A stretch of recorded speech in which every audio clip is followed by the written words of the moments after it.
Good afternoon, everyone, from a very warm Princes Park. Currently the temperature in Melbourne around about the 30 degrees mark, more like a beach day than for football. In fact, it's probably the warmest day we've had in Melbourne for football since the 87 grand final when Carlton defeated Hawthorn at the MCG. But a very interesting game set down for decision here this afternoon between Melbourne and the Adelaide Crows.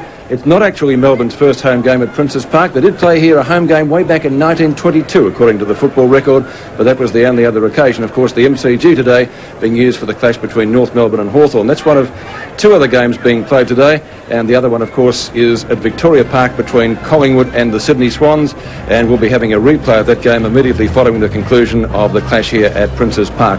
Vital game for Melbourne today. They played well against Geelong last week, upset many of the critics who thought the Demons were on the slide this year. Adelaide certainly have to prove a point after they had their colours lowered to Footscray in the opening round a couple of weeks back now at Football Park. The Crows, of course, having the bye last week. The captains and coaches for the respective sides in season 1992, once again Graham Corns at the helm in Adelaide. The captain is Chris McDermott, and for Melbourne, John Northey, again the coach, and Gary Lyon is the captain. Well, what's going to happen here this afternoon? I think it should be a pretty good game.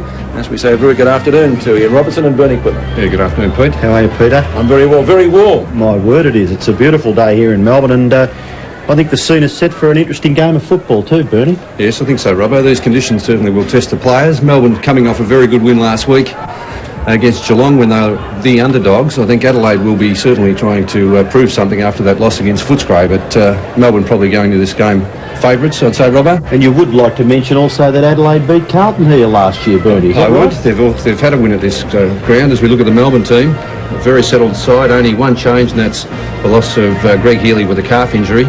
And into the side comes Andy Lovell on the interchange bench. But they did play very well, of course. And Jakovic kicking 7 goals at full forward, Robbo.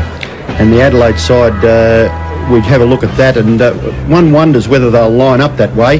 The centre line is very important for Adelaide. Marshall and Tregenza are both good possession gatherers, but they need to get a lot of goals from Jamison, Hodges, and young player by the name of Ingerson, who looks a promising type.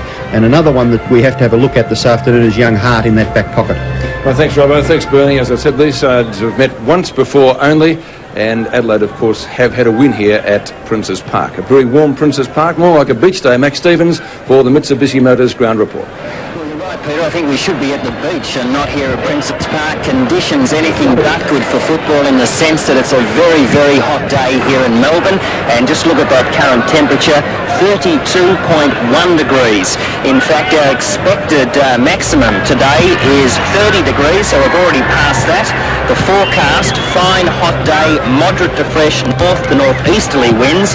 Now, the wind, as I said, it's a strong northerly. It's blowing across the ground, favouring the pocket left of screen on the outer side of this ground here, and there won't be any goal advantage. The ground condition, well, it's very hard. You'd have to say good to excellence. Okay, thank you, Max. We'll take a break. Back with the first quarter action from Princes Park between Melbourne and the Adelaide Crows after this. Hi, I'm Anthony Ingerson from the Adelaide Crows. You're watching AFL football on Channel 7. Editors can match. Wheels Magazine's annual quality award. Subaru Liberty, from around $24,000. Nothing else stacks up. And at Princes Park, the Adelaide Crows in a huddle at one end of the ground and Melbourne in a huddle at the other. And it really is, Bernie and Robbo, going to be a survival of the fittest this afternoon because, as Max mentioned in the ground report previously, around 30 degrees, it's hardly football weather. Yes, very trying conditions, Pete. Going back to the grand final, I think it was 87 when Carlton played Hawthorn. We had similar conditions, temperatures in the early 30s. So the day we saw Michael Tuck in a sleeveless jumper. Yeah, about the only time we've ever seen that, but I've already seen they've got the wet towels out there and the players putting them on the back of their necks, and they'll already be feeling the heat, I would think, Pete. So getting down, it'll be the battle of for survival, and you think the fittest team and the team with the strongest will to win will come out on top. Robert, who are you going for? I'm going to tip Melbourne because they were very good last week, and I'm a bit of a Melbourne fan, Peter. But these guys would have to be fit enough, Bernie, now, wouldn't they? They don't even stop training. Yes, but it's still these sort of conditions, Robbo. They certainly do get to you by the end of the day, playing in 30, 31 degrees, and it's not as if you're getting out there. It doesn't matter how fit you are. The heat can play funny little tricks on the body. I appreciate what you're talking about, but surely it becomes a case of strength of mind then. Well, certainly. Well, that's. But the big guys don't get any shorter, do they?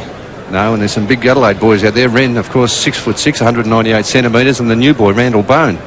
He's a big boy as well. So Melbourne going in with Steins and Schwartz to do the ruck work. He did ruck very well last week, Schwartz. Carl Dittrich look-alike. Had 12 hit-outs, so taking a little bit of pressure off Jim Steins. Adelaide with quite a few injuries, Bernie. They're missing notable players, Jarman, Smart, etc.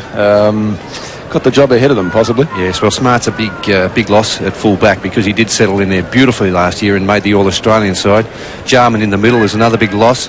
And, of course, their 1991 best and fairest player, Mark Micken, is out of the side as well. So some very good players and big names out of that Adelaide side. Who would you play on Djakovic, Robbo? Well, that's a good question. I think Limner could be quite athletic enough to do it, and he may even be going back there. Is he, Bernie? I did get the tip that Hart would be lining up on him, Robbo, and I think he is. Oh, yes. Yes, Ben Hart. Ben Hart, yes. Whoever plays on him, it's a tough task anyway. It looks like big Darren Bennett lining up alongside Djakovic in the forward pocket. They started that way last week, and then Bennett moved out to half forward. Djakovic moved into the goal square. Maybe this is going to happen again. Good double-pronged attack. Melbourne going to the left in the opening term and Adelaide to the right. Not a huge crowd here, probably around about the 12 to 14,000 mark, I'd suggest. First quarter from Princes Park. Melbourne and the Adelaide Crows. The Demons going for 2 in a row. The Crows to break the ice for season 1992. Stretch overruns the ball. Former South Australian, love it. A quick kick didn't go very far. Ball spills free. Chance for the Demons through line to go forward. And they do, up towards their centre-half forward position. Well, that could be 50 against Darren Bennett. Yes, he's taking him back, Pete. Well, I thought that was a fair enough bump when I first looked at it, Robbo. What did you think? Well, he got up pretty quickly. I think the guy was always going to take the mark, and to come in that late, the umpires are right onto that now. Fair enough, here it is. He did yes. No doubt about that. Well, fractionally late, Pete, but I think John Northey wouldn't have been too happy had Darren Bennett pulled up there. And then again, he probably would have been pulled off the ground had he not gone in hard. So it's a difficult decision. Lee takes the kick. Strong mark in defence taken by Bryce, former North Melbourne player. He slotted in well to that key defence post.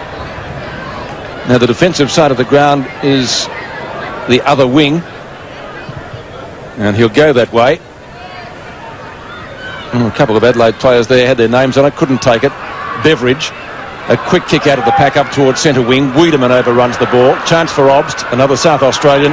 He played a good game too last week against Geelong. Was certainly one of Melbourne's best players. Beveridge again, a quick kick down to right half forward. And the mark has been taken wide on that right half forward flank by Melbourne. Forced the ball forward through Lovett, and it's over the boundary line. We'll have a throw in on the 50-metre line. That kick coming from Lovell, and it's 50 metres from the Melbourne goal. No score at this stage in the first term. Wren tries to get it down at the back. McDermott overrunning it there was Bickley, still within goal scoring distance. A free kick has been picked out of it. It's against the Adelaide player on the bottom of the pack there for not moving the ball on, and I'd think that he'd be pretty disappointed. Maynard, was it, or McDermott? McDermott, the player. Well, I would never question his endeavour, McDermott. I don't think he's a bludger in any way, shape or form. Here it is. He got tackled high, actually, The thing is, did he drag the ball back in underneath him at first instance, Robbo? I think that's what the umpire may have looked at. Well, it's a tough decision because Melbourne have a shot for goal through Viney, and it looks pretty good. Todd Viney gets the goal. Todd Viney gets the first goal for Melbourne. Certainly controversial circumstances. Ball spills free again at midfield. Well, that's not really too scientific. Wiedemann trying to go through. Couldn't take possession of the ball. Viney again. And the ball coming out towards the boundary line. Still kept in play just for a moment. Gee, Pete, can't keep up that pace for too long. Wiedemann certainly setting an example there with some ferocious tackling in play there. He's picking up Andrew Obst, and he's certainly making his presence felt. So far, it's going to be a long day. Lovett, McDermott. This time applies the tackle. The situation reversed. He still doesn't come out with the free kick.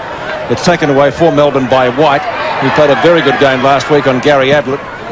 This is young Hart. A long high kick and a rather fickle bounce. Getting dragged off the ball for Adelaide was Tregenza.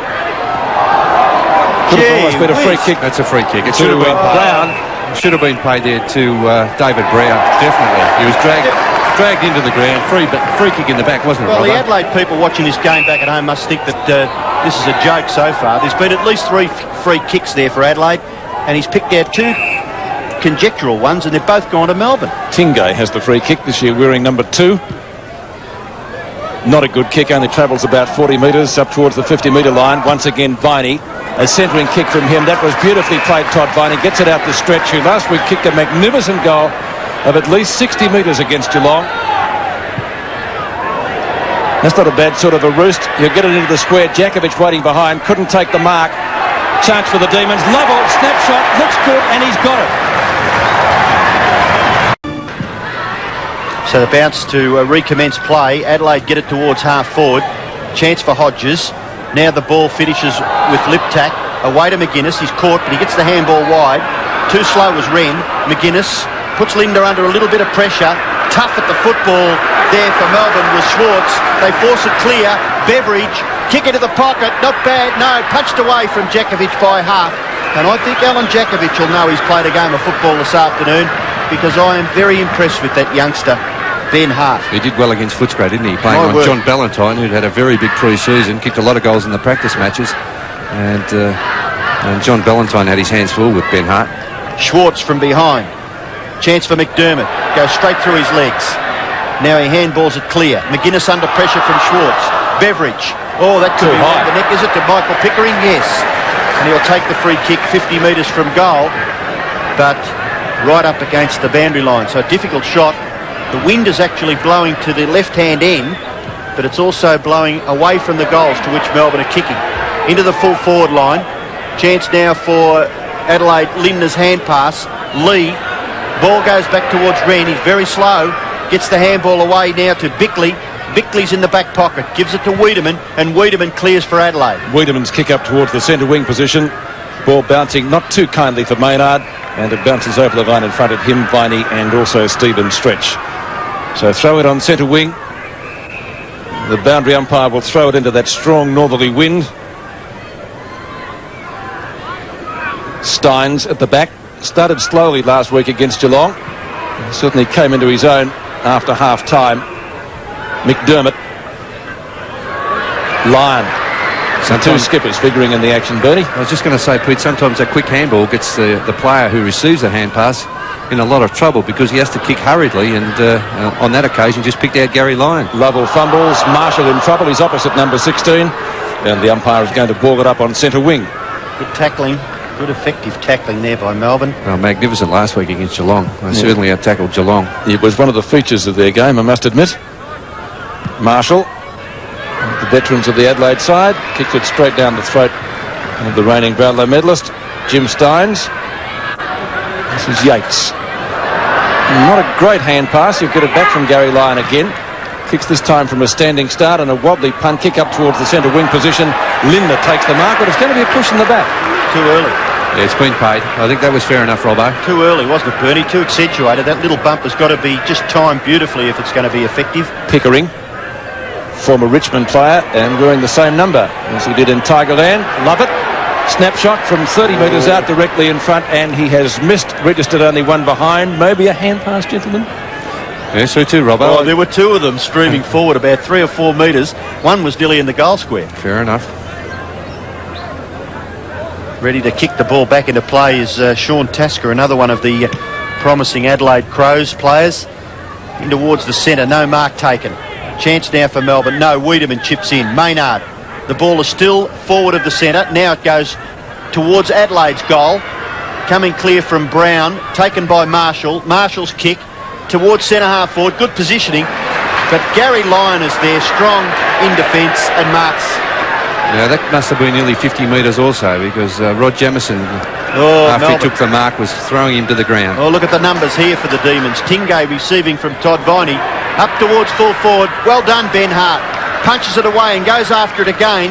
Close to the line. He punches it further afield, but can't control it. And it goes over for a boundary throw in some 65 metres, maybe a little further from the Melbourne goal. Melbourne lead 2-1. Adelaide yet to score. Yes, he's doing a good job so far, Ben Hart. Only a young boy, 17 years of age. And playing on Djakovic, he just attacks the ball all the time, Ben Hart. McDermott kicks from left half-back flank. White is the flyer from behind. Stephen stretch. Ball over the boundary line in front of Brown for a throw-in. The other thing, Pete, McGuinness goes into this game not 100% fit. He was only 50-50 on Tuesday night with that shoulder injury. And they decided to go with him, so he'd be, if he got a knock on that shoulder, he'd be in a bit of strife, I would think. Ball tapped down by Ingerson. Dean doing all the attacking. Steins goes into the forward pocket, and Hart will take the ball out of bounds in front of his opponent, Alan Djakovic, and he's done well on him so far. So Graham Corns, I'm sure, would be very happy with that, because last week Djakovic got 7 goals against Geelong. Boundary throw-in. As Bernie said, Melbourne doing all the attacking so far. Lindner kicks out of defence up towards midfield, or Yates showing a good turn of speed. 2 Melbourne players up. Pickering in front, couldn't take the mark. And here he is again, Hart. Kicks it down towards centre wing, where he's found Tregenza. The Crows go forward, one of the rare times so far. Howard misses the mark. A good shepherd, though, should enable him to get a kick. Not a particularly good one. Then again, there weren't too many options there. Viney nearly gets taken over the boundary line. Tingay, Tregenza, as they wrestle for it, and this time it is over right next to the interchange area for a throw-in. So still the Crows breaking down across half forward. And I guess when Melbourne have got Gary Lyon there, it's almost a luxury if he's fit. Steins. Oh, Bickley, did he get one? Yes, very high from Andrew Wobst. Have to be careful with those tackles. I've seen some of those reported in the past. He doesn't look too good. He doesn't look too good, Pete. No. Well, I thought it was more a clip than anything. But, yes. They still hurt Bernie, don't they? They sure do. The clip? Yes, clip over the nose. Blood coming from the nostrils. Wiedemann takes the kick and kicks to half forward. Oh, there's a great mark.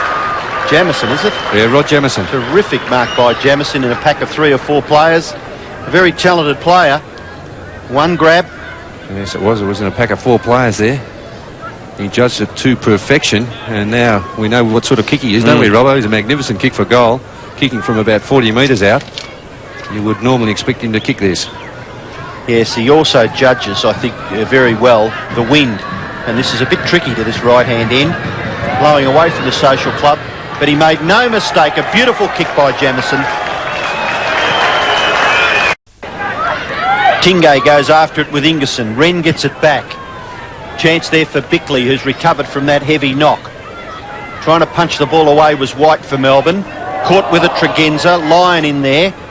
Attempted there by Liptak. Obst leaves it behind. In goes Tingay. Hard at the footy was Brown for Adelaide.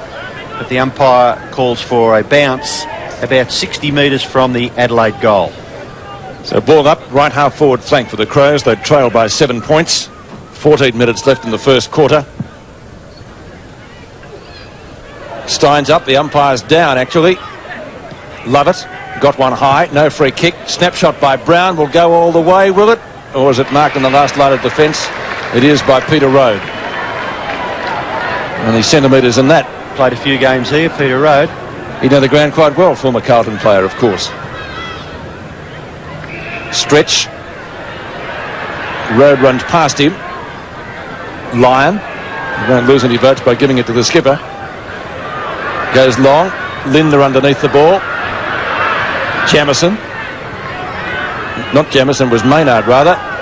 And it comes to McGuinness from Wren. McDermott it was. The 2 Max. And across the half-back line is Steins. Once again going to Gary Lyon, picking up plenty of possessions in the opening quarter. Kicks to half forward. Lee tries to get around onto his right foot, does that successfully, but unfortunately for the Crows it's out of bounds on the full, and the free kick will go to Stephen Tingay at left half forward. Great chasing by Todd Viney, a terrific example to all young players. Howard, the other one with the headband, kicks down towards Viney, the man that Robbo was mentioning, at the 50-metre line. Bernie, you really can't give up, can you? No matter where the ball is on the ground, you must keep chasing. Exactly, and that's where players often look very pacey when they haven't got the ball, and sometimes don't put in the big effort when they should be doing the chasing, but on that occasion Viney did just that. Ball socket up towards the centre wing position, taken away by Steins after it was lost there by Ingerson. Centering kick, play on, says the umpire. Lovett will do just that. That wasn't a great disposal. Lovell, snapshot, that looks pretty good. He's got his second. Interesting there. First of all, the umpire indicating from that centre bounce the free kick may have been against Steins, but then he did receive it. He's kicked it wide, out towards half forward. Pickering can't quite control it, and he's disappointed, I think, there. He may have had something in his mind before he actually grabbed the footy then. He probably had it spent before he grabbed hold of it, didn't he, Robbo? And it slipped out of his hands for a boundary throw-in.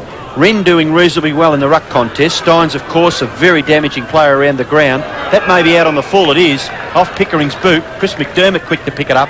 And Lindner will take the free kick at left half back for Adelaide. They trail. They've kicked 1 goal through Jamieson.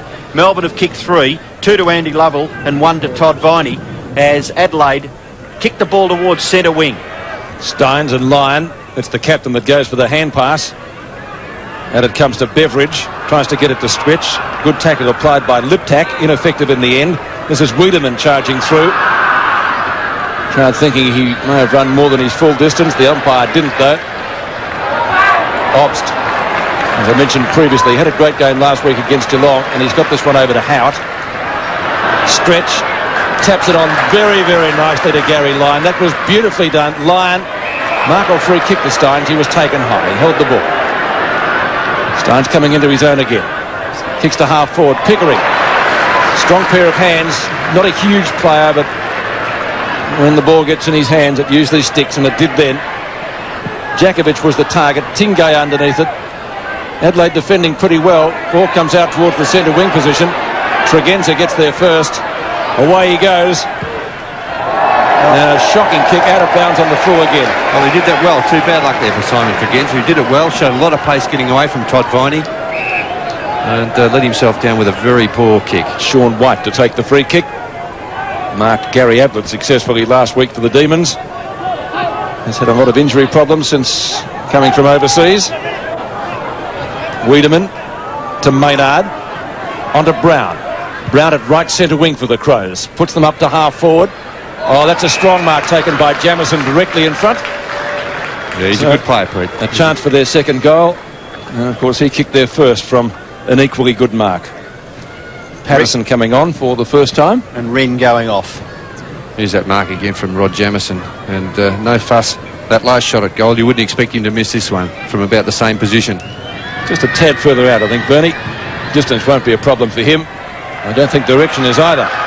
It's a goal. Bounce favours Adelaide there. Patterson now in the ruck, replacing Wren. We've got about 5 or 6 minutes left in this term, so maybe the plan is for Wren on this very, very hot day to have a rest at the end of each quarter and throw the reasonably fit or vital player in Patterson off the bench for the last 5 minutes. Lovett's kick, Jakovic. Not much that young Hart could do there. No, nothing at all, really, Rollo. He's played magnificently in the first 20 minutes of the game. But that's one situation where you cannot blame the full back. It wasn't bad vision by Brett Lovett. The kick was all right. And Jakovic will kick from 30 metres and kicks very, very accurately. Jakovic's first goal, Melbourne's fourth. It's 4-1 to 2 straight. Yes, well, a very dangerous player, both on the ground and in the air. He's not all that strong in marking the pack situation, but on the lead he is very good. And we see that very clever little kick. A free kick to Lindner there against Steins, yes. wasn't it? Look that way. Well, there's been a couple missed that should have been paid to Adelaide in this first quarter, Yeah, Robbo. I just wonder whether the umpires are a little bit careful. Bounce favours Melbourne. They force the ball about 15 metres towards their goal. Wiedemann, chance for Schwartz. Pickering underneath it, and they've got another free kick. I'd love to see the stats: free kicks for Melbourne, free kicks for Adelaide. If it's not 10-2, I'd give up. Brett Lovett, it is 10-2, and Bennett marks within 50 metres. He just about kicked this too. Well, the wind certainly, Peter, the flag's blowing above the scoreboard, indicating that the breeze is blowing probably at over Darren Bennett's left shoulder. so the distance, he kicks it long distances under normal circumstances. And it's a thumping kick, but maybe getting onto it a little bit too good, and penetration there when he was probably looking for the bruise to take effect, and it's through for a behind. So Scott Lee to kick in, 4-2 to 2 goals. Yes, Darren Bennett has, I think, the perfect follow through. Really kicks right through the ball and gets superb distances with it, but not that time. The accuracy just a little bit astray. So Lee goes in short, sometimes dangerous. McDermott. And he's gone short as well. Bickley, McGuinness. McGuinness at left centre wing. As Robbo said, under an injury cloud. Liptak in front of Gary Lyon. He only succeeds in taking the ball out of bounds. It's Pete Tony McGuinness, only his second kick in this first quarter, taking a little while to get into the game. So boundary throw it on the outer side. It's going to be Patterson, number 46, against Steins. Ingerson comes over the top to try to tap it down. Doesn't execute that manoeuvre too successfully. Linder. Fickle bounce, doesn't go Sean White's way. It comes Todd Viney's way eventually. And Melbourne are going to clear the ball through the agency of Graham Yates. Yates has kicked to the member stand side. Howard takes it shoulder high and then breaks the tackle. Does well, John Howard. Kicks into space. McDermott is there. Gets away from Lovett.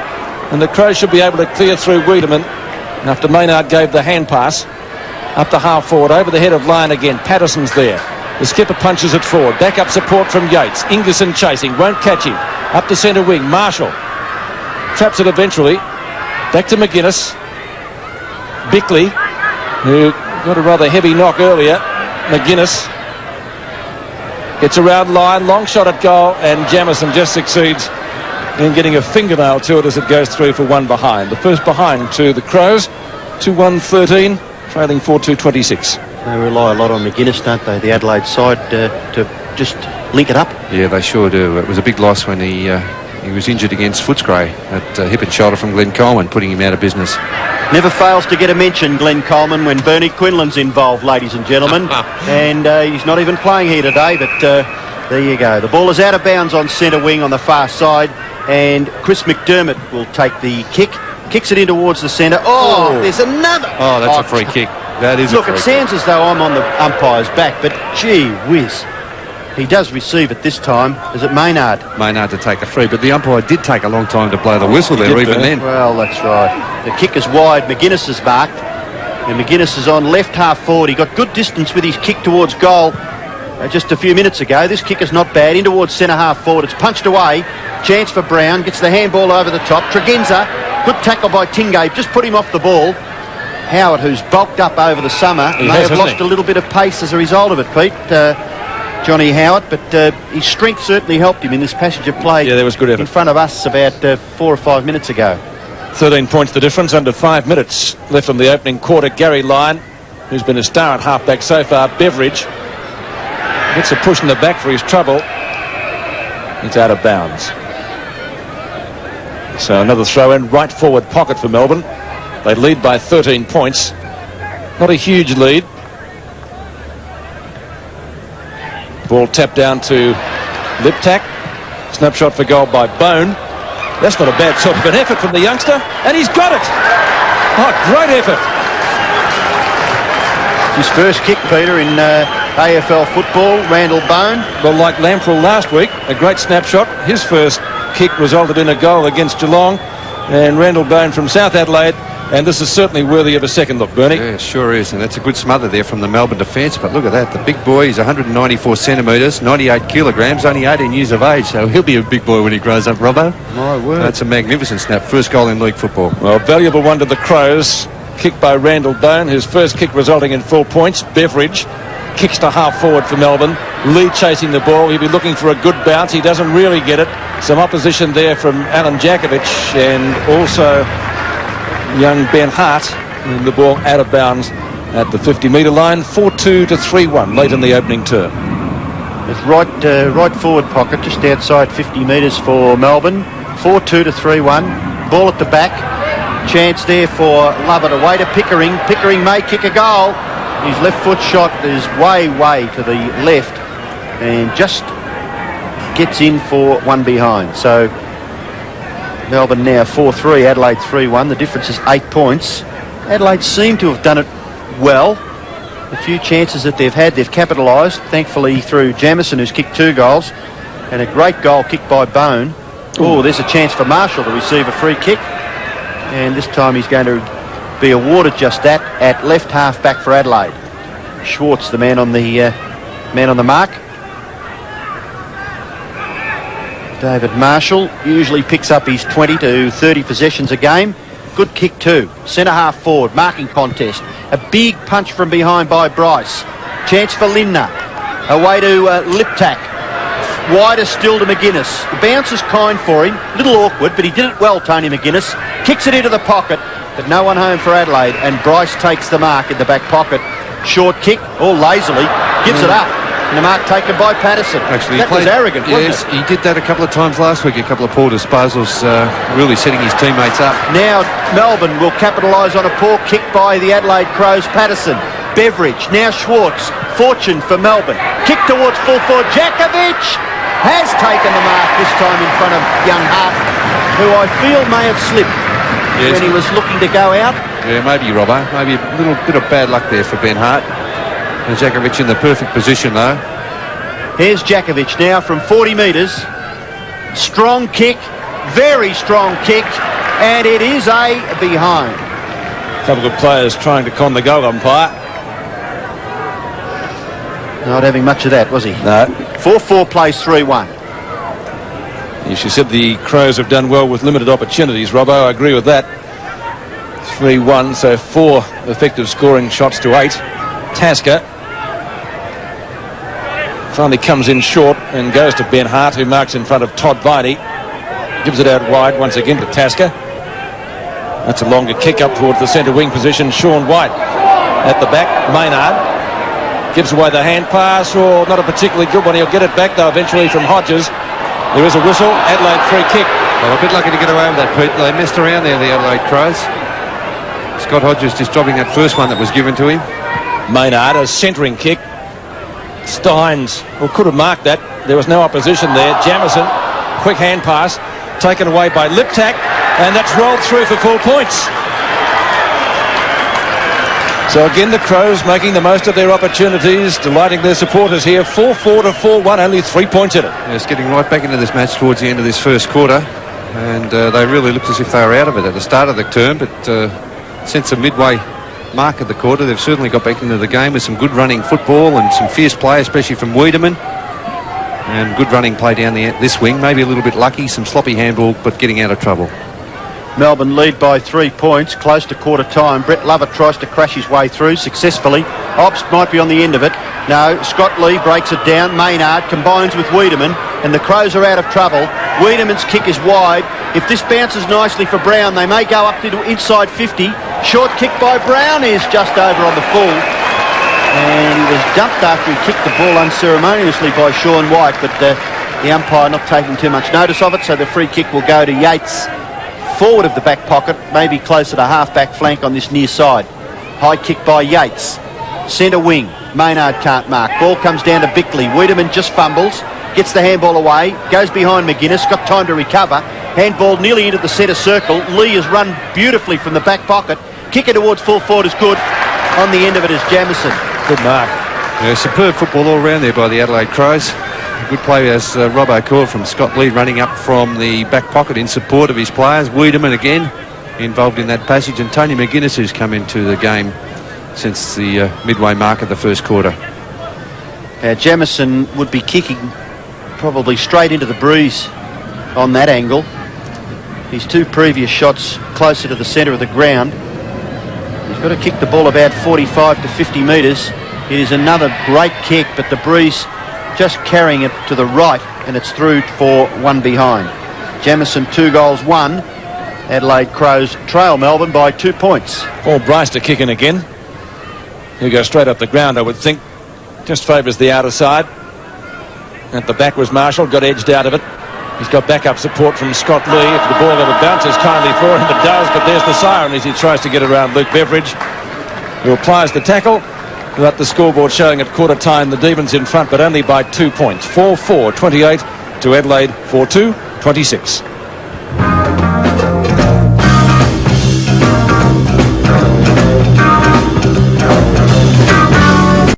Jamison 2, Liptak 1 and Randall Bone 1, the goal scorers for the Adelaide Crows. All right, let's hear what the coaches had to say at quarter time. Here's Max Stevens. Well, Peter, only had a chance to listen to Graham Corns because of the situation here at Princess Park. They're right over the other side of the ground now. Corns, as he thought it would take the players about half of that quarter to get used to the conditions here at Princess Park. Once again, he believes they need more drive out of the centre. He wants them to get to the ball centre to get on top of Melbourne. He told them not to worry about the free kick situation. He said just settle down and concentrate on the game plan that we spoke about before the start of the game. Randall Bone received a bit of a rap from Corns and a few of the selectors for getting his first kick in AFL football and that resulting in a goal. And Graham Corns wrapped it up by saying he's pretty happy with the way things are going here at Princess Park. He said Adelaide making and taking a lot of advantage of very few opportunities. Thank you, Max. And two other games being played today out at Victoria Park. Collingwood leading Sydney 5-6 to 3-5 and North Melbourne leading Hawthorn 3-6 to 2-2 at the MCG. And here at Princess Park, 2 points the difference in favour of Melbourne, 4-4 to 4-2. Bernie Quinlan, how did you see the first term? Yes, Pete. Well, Adelaide a little bit slow off the mark, but towards the end of that quarter they certainly got right back into the game, and McGuinness, who had been quiet early, he certainly got his share of possessions, and the forward line with Jamison, who've kicked those two very good goals, and of course he missed one from about 50 metres out also, but Adelaide right back in this game as the scores indicate, only 2 points at the quarter time break. I don't think they've ever been out of it, Bernie. Well, long way to go, of course, Robbo, but I was very pleased with the way Wiedemann attacked the ball. He's a fierce competitor, isn't he? I think he's a bit of a cult figure as far as the Adelaide fans are concerned. Start of the second term at Princess Park, Melbourne leading by 2 points, 4-4 to 4-2. Crows coming back well in the latter stages of the term. Knocked down by Steins. Tingay got a hefty bump as he went through. The ball comes into the hands of Maynard. Goes long with the breeze. It's going into that pocket. Howard tries to punch the ball towards the boundary line and has another attempt at getting it nearer the line. Didn't really do too much with it. Liptak, a hurried hand pass. Lyon paddles the ball out wide. And the Demons are going to come away through Lovett as Stretch takes the mark at right half back. Kicks to Pickering. Very sure hands. The former Tiger seems to have slotted in well at his new club. Hugs the boundary line with the kick and has turned it over because Wiedemann has taken the mark at the left half-back flank. It wasn't really a good kick by Michael Pickering. Wiedemann to centre wing. Big pack of players out there. Oh, great mark by the Brownlow medalist. There was nothing flukish about him winning the Brownlow. No. Very mobile, very athletic player. Lover has kicked 2 goals in the opening term. Coming into the Demons side today to replace the, can I say, luckless Greg Healy. Viney overruns the ball. It's left for Lee with the long clearing kick. Playing well, Scott Lee in the back pocket for Adelaide. His kick goes wide. Yates, he's one out. Brown there to put a little bit of pressure on. Yates's kick is all right. Across his shoulder, Tingay can't quite gather the ground. The kick comes towards McGuinness. Oh, he's run down by gang tackling there. Obston, Tingay, Beveridge and Howard combined. Howard's kick into the half-forward flank position goes out on the full. And a free kick to be taken back there for Adelaide by Bruce Limner. Limner now transfers play in towards the centre of the ground. Marking contest, no one can grab it. Stretch leaves it, Marshall gathers it beautifully. Has a good look, which is a sign of a good player. Kicks it directly towards the goal front. Punched away, Bryce at the back under pressure. But he's able to get clear and steadies and delivers the ball nicely towards half-back. No mark taken there. Chance for Tingay. Beaten for it by Lovell. Howard, under pressure, gets a second little kick at it. McGuinness forced to kick with the right. And with the speed with which he had to kick the ball, couldn't control it, and a free kick is taken back there by Yates. It might have been Lovell, was it, Robbo? Now towards half-back. Didn't do much with it anyway, whoever it was. It's out of bounds again. So boundary throw-in, and I'll tell you what, these players are earning their money today, aren't they? 30 degrees plus. A real beach day. That's a throw. Scooped over the top, yes. I thought they were going to be pretty hot on those too. Well, over the line from Lee. Well, they have been so far this season, but that was an obvious throw there from Todd Viney. So it's going to be Wren. Knocked down by Schwartz. Tingay. A quick kick into space. This is Hart. Does well. Maynard. Wiedemann at right half back. Like Marshall, his teammate, had a look and kicks it straight to Steins. Unfortunately for the Crows, Steins, well, he's starting to come into his own now. And that's, usually bad for the opposition. And it comes to centre wing again. Pickering leading in the race for the ball. Has it knocked away by Tasker. And we'll see a throw in next to the interchange area. No addition to the score. So far in the second term, Melbourne leading 4-4, the Adelaide Crows 4-2. Up down by Wren. Maynard kicks from a standing start, a wobbly punt kick back up towards midfield. Howard had the front position. Brown and Rode. Rode I thought was going to win out. Finally it's Tingay, his teammate, who kicks it out to the centre wing position. This is Stephen Stretch, the South Australian. And a good mark taken by Tasker, almost at the true centre half-back position. Tasker forced to kick long and high. Back towards centre half forward for Adelaide. Steins at the back, good mark. Ingerson not happy. I think he's showing a little bit of frustration. 6 marks to Jimmy Steins, playing that customary role across that half-back line. And Adelaide looking to really not find the centre half forward and just kicking it where Jimmy Steins is lurking. And a bit of productivity out of this attack. Bennett has marked the Steins kick, and he's 50 metres from goal, Darren Bennett. Jamison got distance from a little bit closer twice in the first term, so Bennett would be a chance from here. Oh, it's a big kick. It is a mighty kick by Bennett. A magnificent drop punt kick. Steins jumping early. Bickley gets the ball out of the centre. A free kick has been picked out of it. It's going back to Mark Bickley, back near the centre circle. He suffered a heavy knock in the first term. He's recovered quite well and kicks the ball to within 35 metres. But Steins again, geez, a good player, and he reads it so well, doesn't he? 7 marks already in the match for Jimmy Steins. I'd say he's taken about 4 of them in this quarter. It seems that way.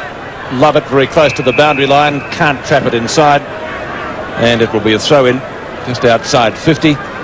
Right half forward flank for Adelaide. And Yates, he's lost his number 8 there. Steins again loses that one out to Ingerson. And the ball was going to be cleared. Bickley, he'll have to be good to get it out of there. Stalemate develops and the umpire will bounce it. Good effort by Tingay then. Tingay with socks down. Many players wearing the socks down today. It's so hot. Ingerson taps down. Tingay, hand pass onto Lovett. Well, kick straight into the mat on the mark. It comes to Tregenza. Tregenza's kick up towards Sean White. Couldn't take the mark.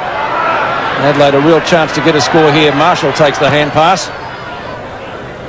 Howard getting underneath it. Decides to let it go out of bounds on the full. It's going to be a demon ball anyway, and John Howard will take the free kick.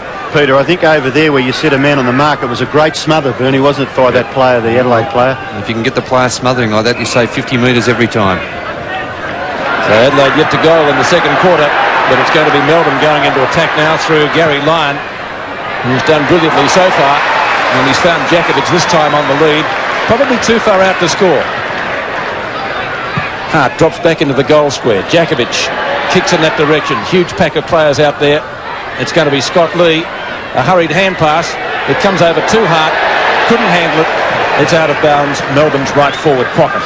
It's not all that bad. The crowd cheering there and giving Ben Hart the raspberry, but I think the Adelaide coach would be pretty happy with that. Out of bounds there in that situation. Bennett got hipped out of it. No free kick. Wiedemann tried to give it to McGuinness, who fumbled it unaccountably. So then he had another go to try to get it to a teammate, and he's doing it on his own. Well done. Wiedemann almost from the centre of the ground now, so he made at least 40 metres for his team there. Back it comes to Randall Bone, who kicked a beautiful goal in the first quarter, and he's got another one. 2 kicks, 2 goals. Wiedemann, 8 kicks and 3 hand passes. Adelaide get the ball in towards full forward from the centre bounce through McDermott. Opportunity for McGuinness. Didn't quite handle it. Lyon attempted kick off the ground. Oh, Adelaide player going for Lyon there was Bone. And the ball has been trundled over for a throw-in in the right forward pocket for Adelaide. Melbourne lead by 2 points. Sorry, Robbo. Melbourne making a change. Beveridge off the ground, who's being replaced by Phoebe. Ruck contest. Attempted kick off the ground by Obst. McGuinness to Brown. Brown may get something here. No, White will mark on the other side of the square. Plays on. Backs himself. The kick now back in towards the centre. Viney's going to have to go for it. No, McDermott chips in and marks for Adelaide. Just forward of the centre. He's about 65 metres from the Adelaide goal. The umpire being a little pedantic there, forcing Chris McDermott around to kick over the man on the mark. The short pass is okay, and a good diving mark taken by Hodges about 40 metres from goal. He's coming in for his first kick, Robbo. Scott Hodges, very quiet in that first quarter. Did that very well. Got his hands right down underneath it and scooped it up before it touched the ground. Now Hodges would be a chance from here, I would think. And he kicks it magnificently. Great kick, Hodges. Hodges gets his first goal and Adelaide hit the front. They lead 6-2 to 5-4. Yes, well, Scott Hodges, if he can get on his game. I think Peter Rode may have been moved onto him too, so Peter Rode has had a nightmare start to this game. 3 goals kicked on him already, 2 to Rod Jamieson, and now 1 to Scott Hodges.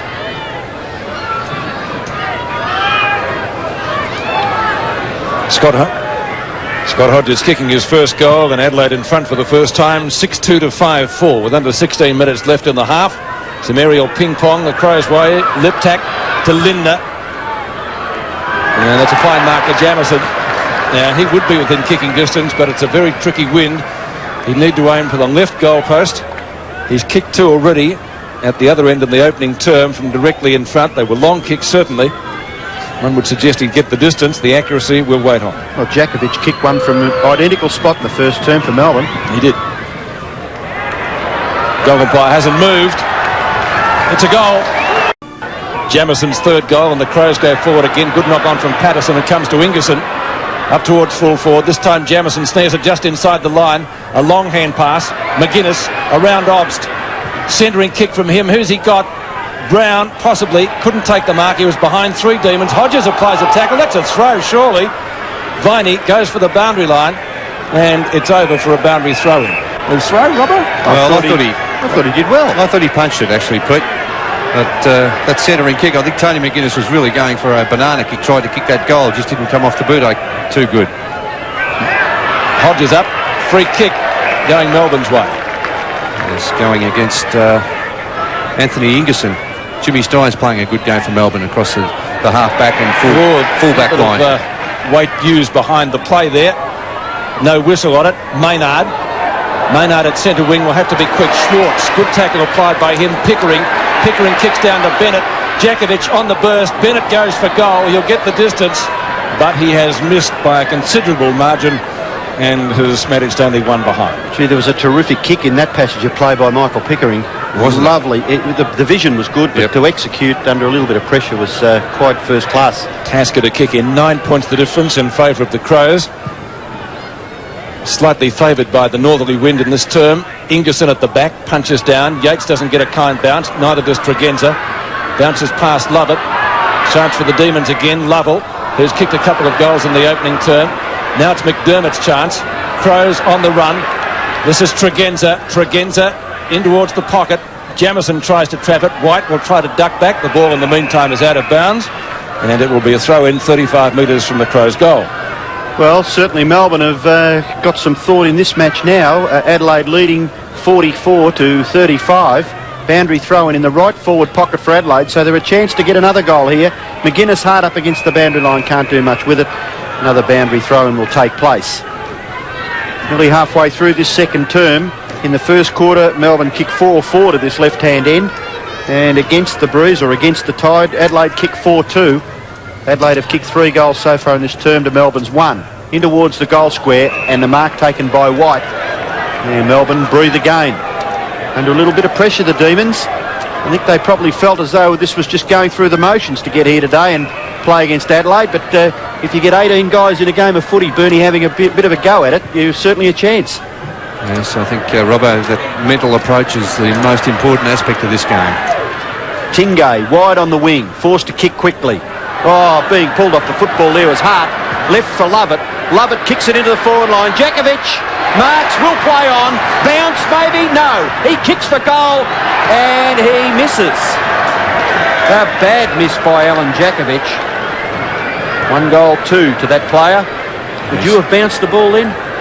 Well, he may not have been sure how clear he was of Ben Hart. He's pretty pacey, Ben Hart, so maybe just a little bit of uncertainty in his mind there, Robbo. Scott Lee to kick in. 5-6 to 7-2. Lee goes straight up the ground. Tried to avoid Jimmy Steins, which he did. Phoebe to Tingay. Bustled off his kick. This is Lovell. Snapshot. Is that his third? Maybe just one behind. It is. So a point to the Demons. 5-7 now to 7-2. Only one goal kicked by Melbourne this quarter. Sean Tasker to kick in once more. Try to keep it away from Steins, which he does effectively. Gee, that's a good long kick. Knocked down by Road. Look, kick right to the centre circle. Excellent kick. Well, it gives us an idea that the wind's certainly favouring that other end. McDermott tries to get it out. Maynard shuffles the ball further forward. Chance for the speedy Tregenza. He'll kick from inside 50. That'll go pretty close. The accuracy not quite there, and it goes through for only one behind. Bernie, you only retired, 4 or 5 years ago. Is it very, very tricky at ground level when the wind is swirling around to judge bounces and the flight of the ball? Well, especially with the hard ground also, Robbo, and this time of the year, the surface certainly is very hard underfoot, and that makes it even more difficult with the wind and the sun and the hard ground. So you combine all those aspects and you have a pretty tricky situation. Marshall's kick. Marked down there by Yates. Melbourne supporters looking for a 50-metre penalty. There could have been a free kick the other way as well, so it evened up. Lyons kick out to the half-back line. A real wrestle out there. Steins once again involved in the thick of it. I think he got one from his corner from Ingerson. Good battle between those two. Ingerson wearing him like a glove at the moment. He had some injury during the week too, Jimmy Steins. He only trained for 5 minutes on Thursday night. Infringed there. McDermott goes down in the pack. No love lost out there at the moment. And a bounce will take place on centre wing. Pretty fierce Adelaide, some of these players. Ingerson doing the ruck work. He's very impressive actually, Ingerson. A good young player. Steins tries to barge through, farms out the hand pass. Lee overruns it. Finally McDermott through some pretty heavy traffic. Kick drops short, didn't bounce too kindly for Howard. Snared pretty well by Liptak, who has a snapshot at goal, but he too has missed and put it through for only a behind. So opportunities going begging. 5-7 to 7-4. I think you mentioned, Peter, about their accuracy early. I mean, you know, if they kept on going at that rate, they'd finish up with 28-8. So a few of their snapshots now just missing the mark. Howard to kick the ball back into play. Not a bad kick either, but nearly taking the mark out there was Hodges. Stretch leaves it behind. Lovell. Now a chance for Liptak. Handball Wiedemann caught by Brett Lovett. Handball runs free. That could have nearly been deemed as a throw. Melbourne get clear now through Tingay. He has a good look upfield. The kick goes through all players. Chance now for Todd Viney. Oh, desperate stuff by Bickley. Brilliant Mark Bickley. Maynard and Adelaide get out of trouble. Bounce awkward for McGuinness. Lovell hard at the footy. Hart's got him. Handball away. Lovett. Melbourne will still go into attack. Lovett's kicked the centre half forward. Marked by Schwartz. Gee, wasn't Bickley good back there? Some wonderful efforts there, wasn't there, Robbo? Especially Bickley. He looked like he was completely out of the contest, with Todd Viney looking as though he was going to run in and kick an easy goal, but a magnificent effort from Bickley to get back there. Now Schwartz, who is about 40 metres from goal, kicking straight into the breeze. The difference at the moment is 9 points, so if he can kick this, there'll only be one kick in it. Just gets under it a little, but he kicks it accurately. Melbourne get the goal. Adelaide now leading by only 3 points. A thriller at Princes Park. Lovett out of the centre with the left foot. Wiedemann on his chest. Transfers play to the member stand side. He's looking for Lee, and he's found him. Lee, busy player today. Marshall, strong grab in front of Howard. Well, she did well to take that one. He was under a bit of pressure there from Howard. So still at midfield, not a long ground, Princes Park. If he goes straight down the ground and get it within 30 metres of goal. Sean White didn't bother about the punt. Or not, yes, it is White. Sticky fingers. Howard loses out. It was Tregenza. Oh, strong grab. taken by Liptak. That's a beautiful mark. Yeah, some good play there. That was a magnificent steal by Simon Tregenza on the outer wing. When he looked to be completely out of the contest, just stole it completely out of the hands of Stephen Tingay and then set it up. A beautiful centering kick and a great grab there taken by Matthew Liptak. And Stretch should have been in there to punch the ball away from this guy. Liptak 30 metres out directly in front. Well, we might have missed that. Goal umpire ran right across, and he has, and he can't believe it, neither can I. No, we're just talking about their accuracy, weren't we, Robbo? And now the inaccuracy coming into it. 7-5, their tally. Certainly should have made better. It deserved better. One of the best marks of the day. And registered only behind. So it's going to be Peter Rode to kick in. He'll come straight up the ground. That's a good kick. Big pack of players out there. None can mark the ball. Darryl Hart tries to barge his way through. Doesn't succeed in executing that manoeuvre. And umpire Brian Sheehan will bounce the ball just on the edge of the centre square. So it's been an entertaining game here so far. Not a great deal in it. And Adelaide leading at the moment by 4 points. The ball goes wide to half-back. The bounce is fairly kind for Stretch. He's able to size it up. Kicks a nice floater in towards Tingay. Tingay eludes Maynard. Then kicks off the left side towards half-forward. No mark taken. Viney runs onto it beautifully. But the kick is a shocker. And you're indicating, Pete, that maybe the handball was on. I thought so to Jakovic. And Todd Viney ignoring, kicking it out of bounds on the full of the finish. I don't think he saw him, Robbo, to be perfectly honest, but Jakovic was on his own.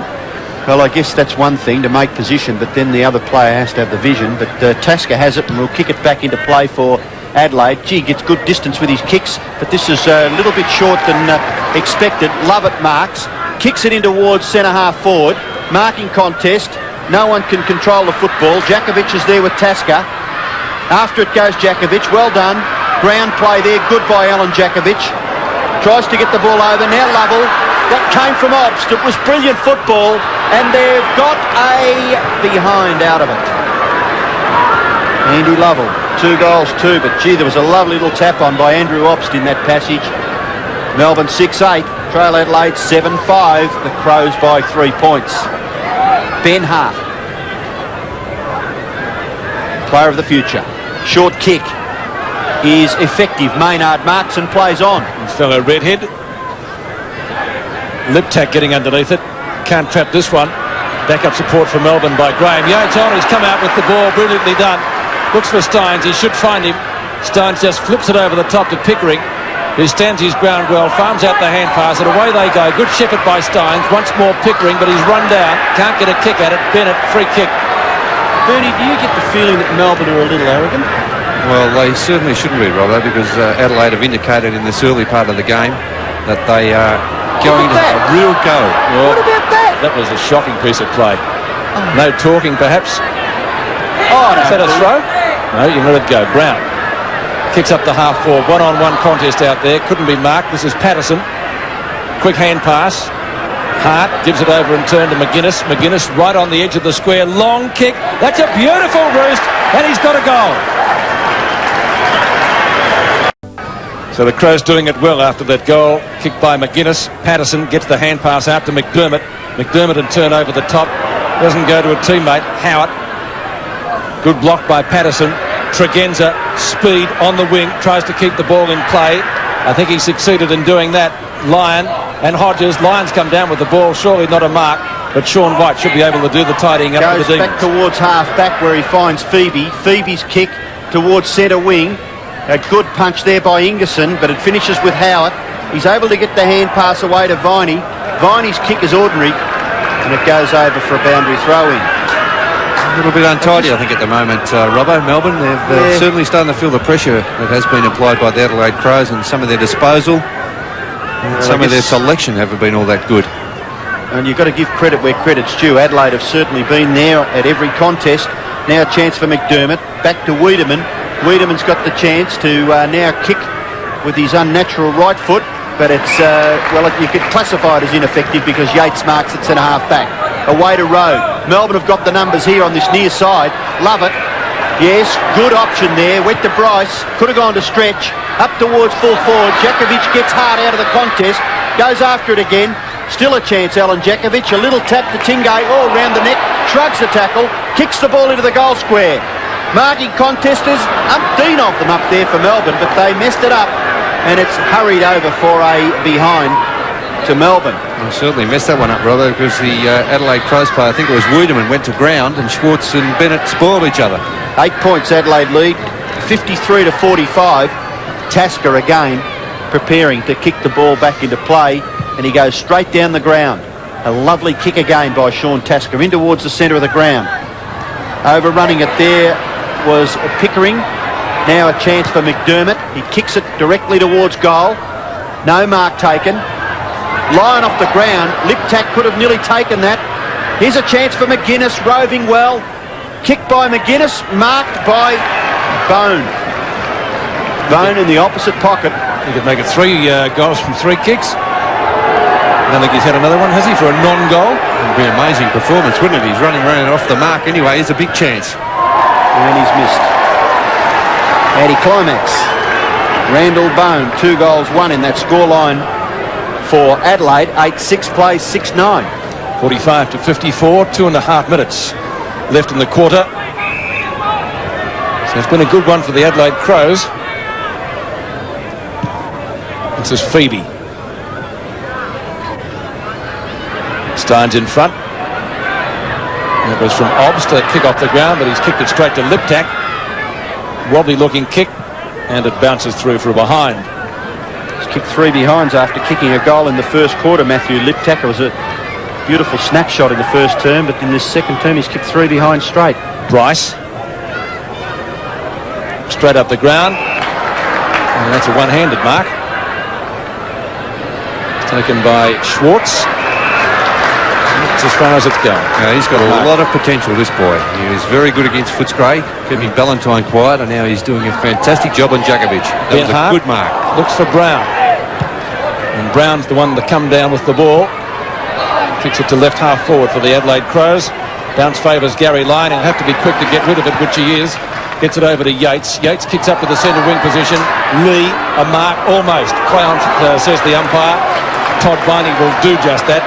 Viney right at the interchange area on centre wing. Centres the kick up towards 50, and Darren Bennett has taken a very, very strong mark. It's a good spot to kick the ball too, really. I suppose he had to take the mark, or the Crows may have taken it away, but certainly Bennett has got a little bit of bulk on Sean Tasker. And it was a one-on-one situation too, Robbo, also. And a good centering kick there, Todd Viney, summing up very nicely. Biggs follows through again.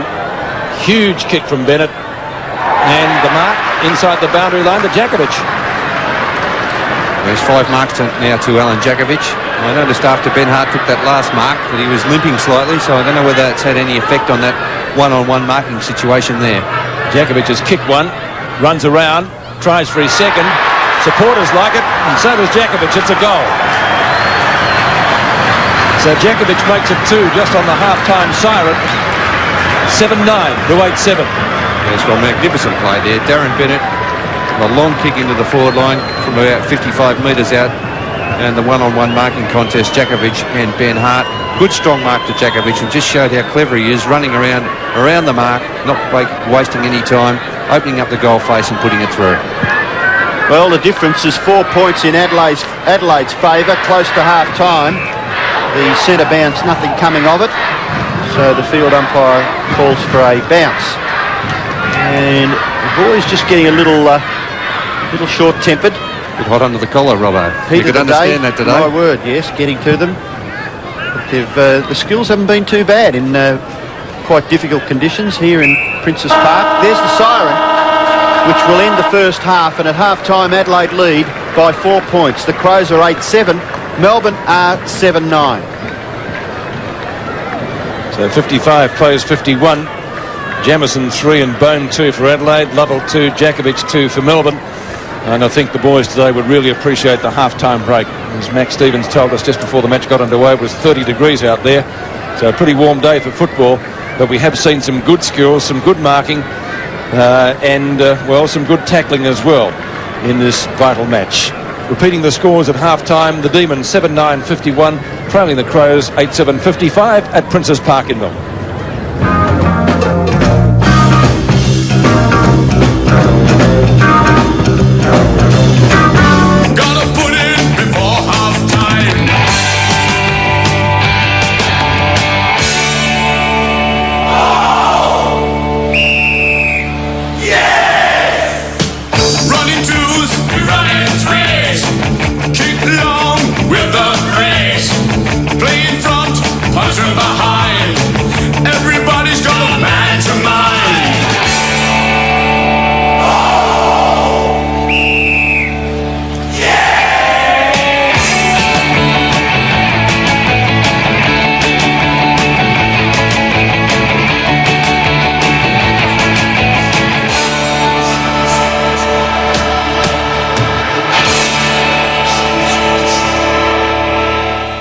Hi, I'm Wayne Wiedemann from Adelaide Crows, and you're watching AFL on 7.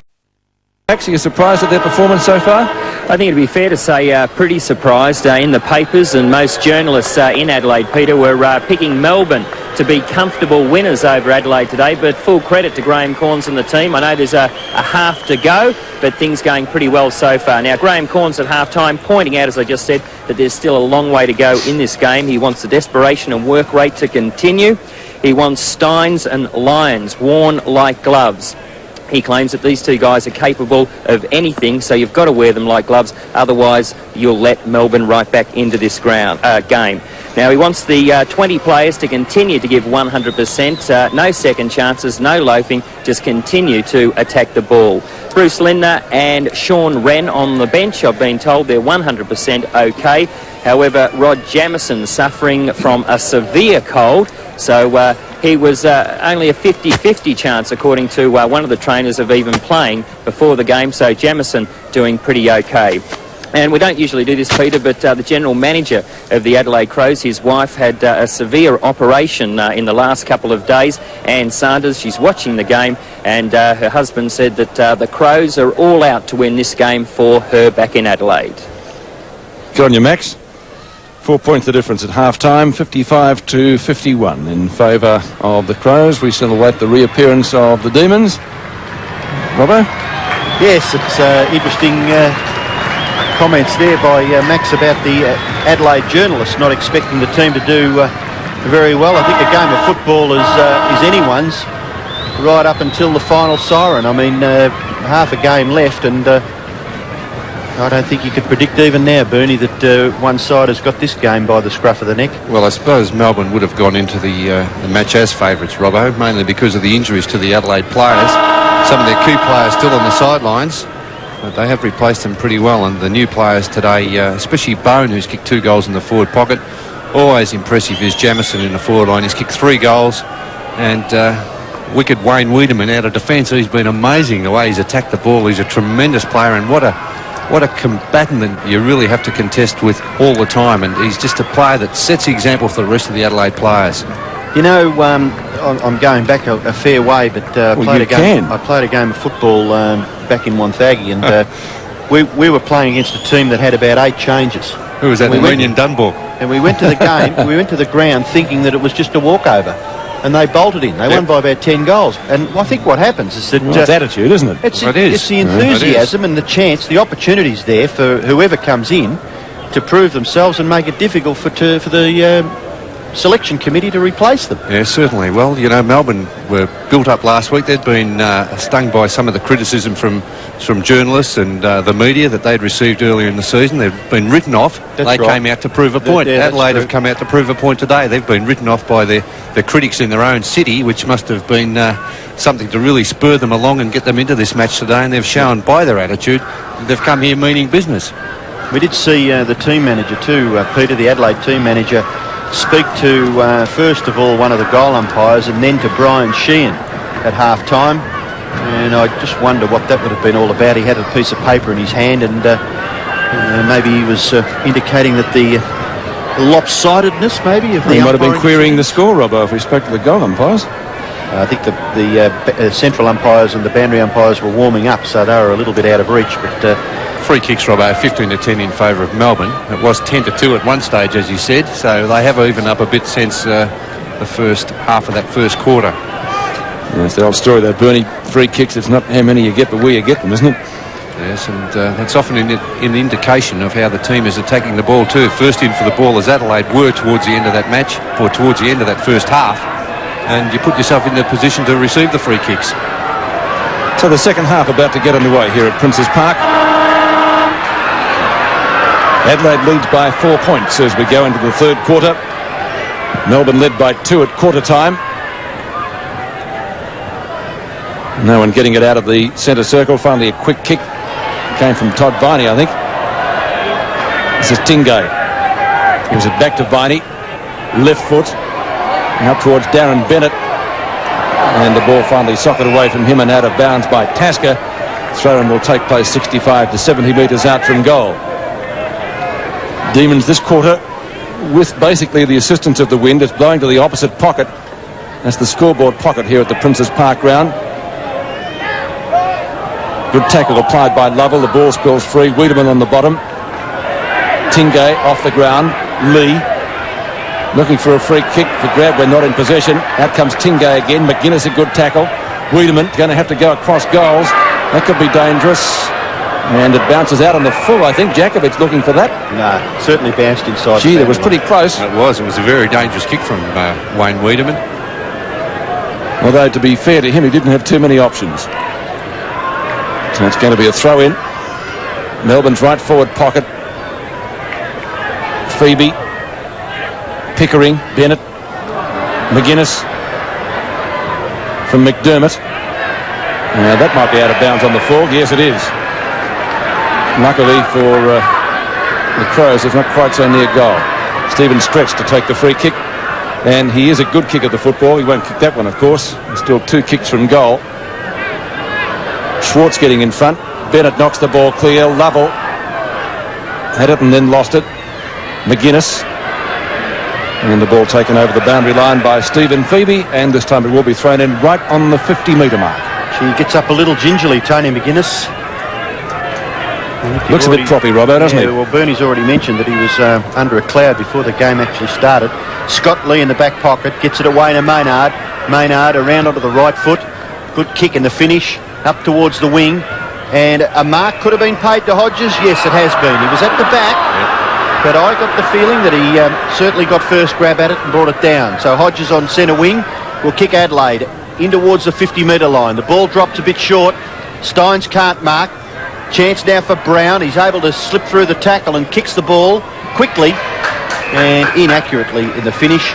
Out of bounds on the full in that left forward pocket where Bryce will kick the ball back for Melbourne. It looks now as if Ingerson is going everywhere with Jimmy Steins. And Jimmy Steins not having the same sort of influence as he had earlier in the match. Not a bad ploy, Bernie, because Jimmy Steins certainly picks up a lot of possessions for Melbourne, as does McGuinness for Adelaide, and he kicks it towards half forward. No mark taken.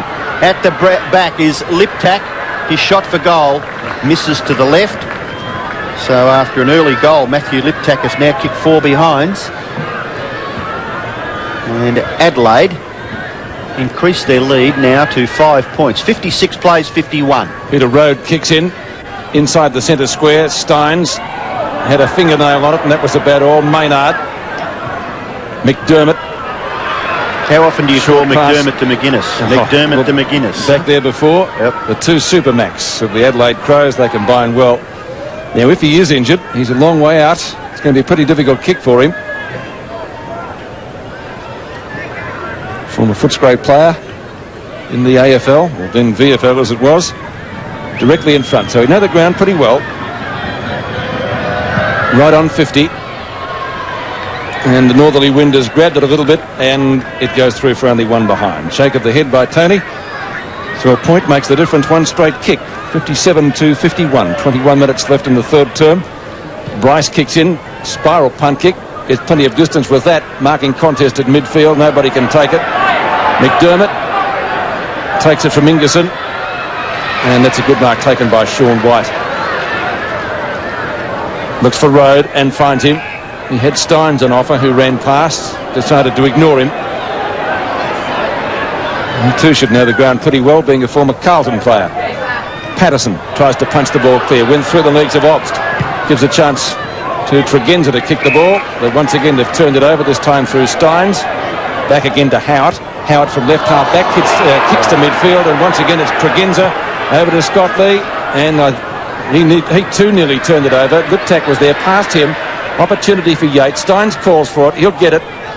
Bends down well. The big fellow, the Brownlow medalist, back again to Howard, and the Demons get clear. Gee, Steins did that very well, but Howard, for the second time in half a minute, has kicked it straight to the opposition. Lee, short, Brown marks in front of Phoebe. Oh, frustration here for John Northey, watching his team just kicking it backwards and forwards to the opposition. Chance for Liptak, can't quite get the hand pass away. Jamison sprays it badly in the finish, and it's out of bounds on the full. So free kick back there to be taken by Bryce in front of the social club area. and shaded area, so the players would get some relief back there in this third quarter. High kick in towards the centre, gathered beautifully by Viney. He kicks it into the clear. Now the race is on. Lovett and Wiedemann. Wiedemann, the bounce is all right for him. He gets round onto the right side. The short kick into the centre. McDermott, well done. It was good play, Wiedemann, wasn't it, Robbo? My word. Back there, he looked as if he could have been in a bit of strife with Lovett leading him to the ball, but good show of pace there by Wayne Wiedemann. Good kick by McDermott. Oh, Maynard took his eyes off the footy. Goes after it again. Gets it to McGuinness. McGuinness runs away, then kicks with the right foot up towards full forward. No mark. Melbourne get back and recover fairly well. Steins in the pocket. Kick by Steins, and he gives it up again. Tregenza marks half forward on the right-hand side. Kicks it in towards centre-half forward. Little too high. No mark? No. Play goes on. Chance now for Marshall. Marshall shot for goal. The breeze brings it back and hits the post. Couldn't bring it back enough in the end. So only one behind the Crows, doing most of the scoring, although not getting goals. And they now lead by 7 points. They've kicked 3 behind so far in the quarter. Melbourne yet to score. Paul Bryce to kick in. This time a drop punt. Patterson at the back. Cleared him. Lovell taps down. Obst. Obst from right centre wing. Centering kick to the true centre-half forward position. Wiedemann doing some good work, doing some heavy work and doing it well. Short to Brown. Brown on centre wing. Howarth not letting him go. Now he gets clear. Good shepherd by Maynard. Kickers to half forward. Bryce should have marked it. Ball hits the deck and Melbourne players able to tie it up. So a bounce some 35 to 40 metres out from the Crows' goal.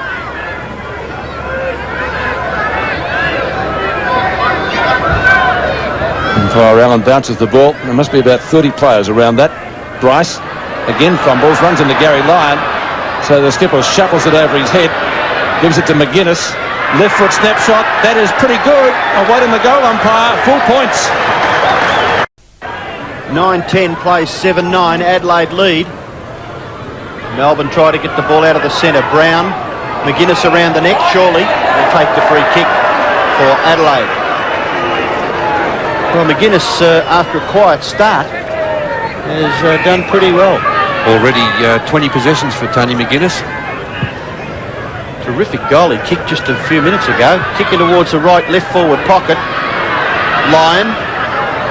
Lip tack. Now Tingay. Well done Hodges.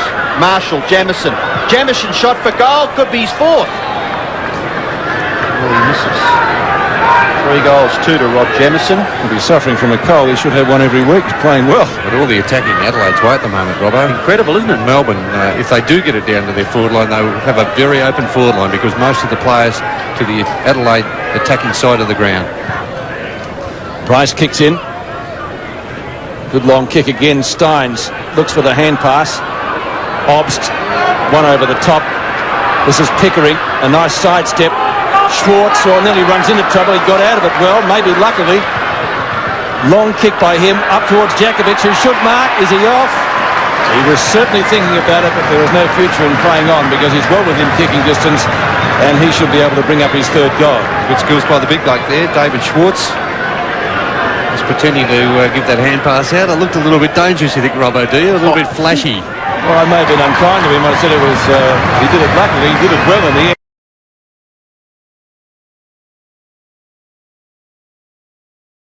Space on that forward line. Jakovic gets his 3rd goal and a valuable one for the Demons, going more or less with the breeze. Varney and McDermott, they clash with a bump. Tingay out of the centre. Jakovic overruns it. He's got 2 down there. Hart gets the ball first and gets it over the boundary line for a throw in Melbourne's right forward pocket. Well done Tingay back near the centre. Did some heavy work there to get the ball away from the congestion, so a boundary throw in to follow once again in Melbourne's scoring area. 57 to 65 they trail. McDermott, I think, at the bottom of the pack tries to tie it up. Now it comes to Liptak at the left half-back flank. Liptak, a slick handball, finds Brown. Brown thumps away towards left half forward. No mark taken back there by Sean White. Lyon gets in there. It was Stephen Phoebe rather that went for the mark in the first place. McGuinness harassing the Melbourne player and forcing the ball over for a boundary throw-in. 9-11 to 8-9. We're about 10 minutes into the third quarter. Very trying conditions here at Princes Park. Ingerson, Steins, and Steins bangs it straight back over the boundary line. Adelaide have kicked 1 goal 4 in this third quarter so far, and Melbourne have kicked just that 1 goal just a few minutes ago by Djakovic. Yates is tied up. Now Lindner, close to the 50-metre line, kicks it out of bounds on the full. A free kick to Melbourne to be taken in that right back pocket by Sean White.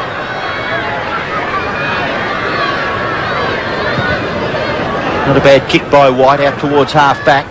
Getting under at Steins, finding it difficult. The sun obviously getting in the player's eyes going out that side of the ground. Here's a mark taken by Pickering. He's going to transfer play. Phoebe, no, he's not. The umpire is insisting that Pickering goes back and attempts to kick the ball over the man on the mark. Player in short has made reasonable position. That's Yates.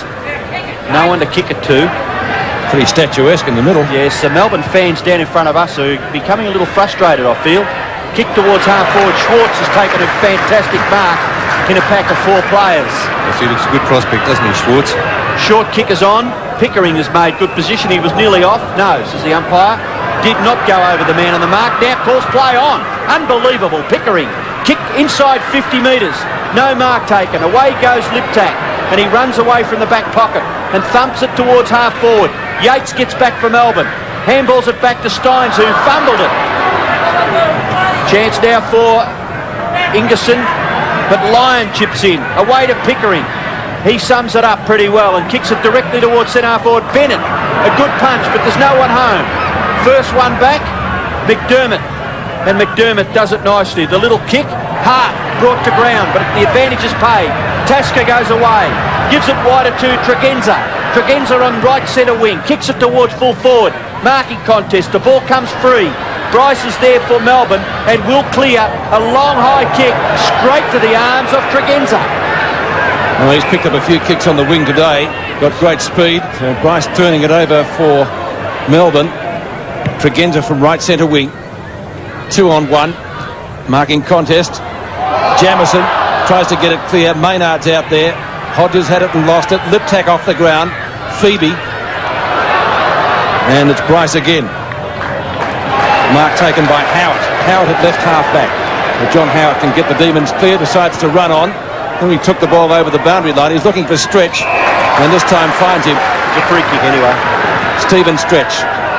Ex-Adelaide player, Lovell, will have to be quick, and he is. He looks for Steins. McDermott is right there with him, but won't catch him. Steins out wide for Djakovic in front of Hart. He'll have to turn quickly. He kicks either foot. And this time the shot with the right foot is off target and out of bounds on the full. It will be a free kick to, I think, Wiedemann will take it down there. Well done by Hart there, just hanging back, not committing himself and making Djakovic really work hard to try to get around him. And in the end, the angle was probably a little bit too difficult, Robbo, and the distance. 65 to 57 in favour of Adelaide. Hodges off and Hart on for Adelaide. And that's Darryl Hart. And the ball trundled over the boundary line. Ben Hart, of course, doing a good job. And Djakovic today has restricted him to 3 goals. An elusive customer. Ingerson with Schwartz. Schwartz over the top. Lee. Maybe got one in the back. Now it comes to Wiedemann again. He scoops it up short. This is Marshall around Pickering. Hugs the boundary line with the kick. Phoebe, a big punch away. We'll see the ball bounce kindly for Jimmy Steins. The Bradler medalist has kept it in play well. Liptak, it was Bickley rather. They come away through McDermott from Maynard. Kicks up towards the centre wing position. Lindner. Maynard. Just on the edge of the square. Bryce in front, marking contest down there. Jamieson nearly. Liptak pounces on the ball late, but it comes out to Bryce, and he should be able to clear, and does clear for Melbourne. And the kick goes in towards the centre. Lovell, away to Phoebe. Short kick. Oh, too hard for Schwartz. He's still got it. Tap on. Tingay left it behind. Maynard now. He's going to get caught. Gets the handball away. Chance now for Lee. Lee towards half forward. Howart's in trouble here. Oh, he's held. Runs away with strength. and does it pretty well. Off to Stretch. Stretch forced to kick with the left. Kicks it high towards half forward. Now the bounce has got to be kind for Wiedemann. He fumbles, taps it to his own advantage, but can't control it. And it goes over for a boundary throw. So just a little bit of urgency creeping into the game now in the second half of the third term. Adelaide lead 9-11 to 8-9. Up over the top, Ops can't control the football. It's still there to be won. Liptak, taken away by Stretch. Stretch's kick in the Djakovic direction. Can he get back quick? It may even bounce through. It'll be a behind rush through by Ben Hart. Gee, was quick then, Bernie. He was, wasn't he? It was a real foot race, that one, wasn't it? Well, he was led under the ball by Djakovic, yes, and then still ran, about 40 metres back to hurry it through. Djakovic's favourite situation, I'd say, Robbo. He tries to lead the fullback under the ball and then whip back there to the open goal face. Ingerson in front of Steins. Neither took the mark. Steins does more in the end and kicks it to Lovell. He got rid of that pretty quickly onto Tingay. And that was a mark to Barney. No, it's not a mark to Barney, says the umpire, and a good decision. Play on. Lee, Djakovic, he'll boot this one through. His fourth. And the free kick going Melbourne's way from the centre circle. Steins up to Lovell at right half forward. Where's Djakovic? He missed it. Hart leading in the race for the ball, and a boundary throw it in Melbourne's right forward pocket. 4 goals to Djakovic, the leading goal kicker in the match. Jamison has 3 for Adelaide, Bone 2, McGuinness 2. Lovell likewise 2 for the Demons. He got those 2 early in the match. Schwartz and Maynard. Maynard in front. Phoebe dives on him. I was just going to say, Melbourne probably coming a little bit too Djakovic conscious, kicking the ball to him in pockets instead of trying to get it into the front of the goals. Well, I think you can do that on occasions, but on most occasions there's only been one-on-one sort of situations down there, Robbo. Oh, Wiedemann met solidly, wore the bump well, comes out with the footy. McGuinness tries to slap it out the back, hit Lovell, he couldn't handle it either. Viney likewise had a ping at it. Maynard can't get clear. Marshall, quick kick, well done. Up to Steins and Wren. Lovell from Lyon. Gee, it's pretty tough out there now. McDermott kicks up towards space on centre wing, and Graham Yates well tackled by Lindner, and the ball out of bounds for a throw in on centre wing. So Wren's back on to do the ruck work there too, Robbo. Yates appealing for the free kick. He did it well, got rid of it with a hand pass and then was dragged to the ground. The umpiring, well, maybe just in favour of Adelaide slightly on that occasion. Chance for Pickering, can't get clear. Tingay attempt. Oh, that could have been classified as a throw by Lovell. Phoebe, very difficult kick there against the boundary line. Gets about 30 metres. Now chance for McGuinness. He backs himself and runs away, but he's tackled well by Tingay. Now Wren, Tingay gets him too, and Darryl Hart will kick Adelaide up towards the 50-metre line. No mark there. Ball hits the ground, Road lifted behind. Out the ball comes now to Jamison. The kick up towards, gee, was quick Jamison there, wasn't he? Kicked the ball and then marked it. Patterson it was, Robert. Patterson, was it? Patterson playing at centre half Rodney forward. Jamison, who's kicked 3 goals. Sean White, the man on the mark. And an opportunity here for Adelaide to get their 10th goal. They lead by a point. Jamison, who's kicked reasonably well. From this position, Rob, he's kicked 2 from almost the identical spot, hasn't he? Early in the first quarter. And he makes no mistake. Maynard will have to be quick. 64 plays 71. And it's going to be Mark Bickley. Dispossessed.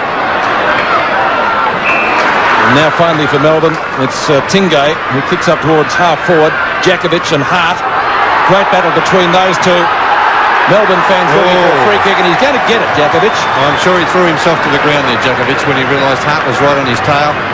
I don't think the push came initially from Ben Hart. Good tackle. He took possession of the ball. He's doing a good job to be right there, and Djakovic is threw himself to the ground. Yeah, dropped it and fell to the ground. Yep. Now, did he ever have control of the football before Hart did the tackle? I think initially he did have the ball and threw it out in front of him, Robbo. And he's got the free kick, and he's kicked 1 goal from there already. He's kicked 4 so far. Lovell coming off and Beveridge on for Melbourne.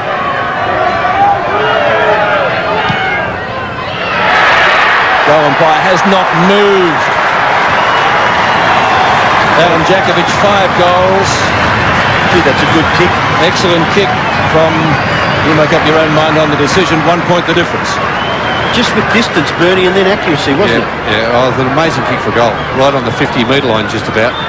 There's the replay of the free kick. Let's just have a look at that again. Jakovic definitely threw himself to the ground there. There wasn't a push coming from Ben Hart. But I don't think he had control of the football, and Hart had hold of the man.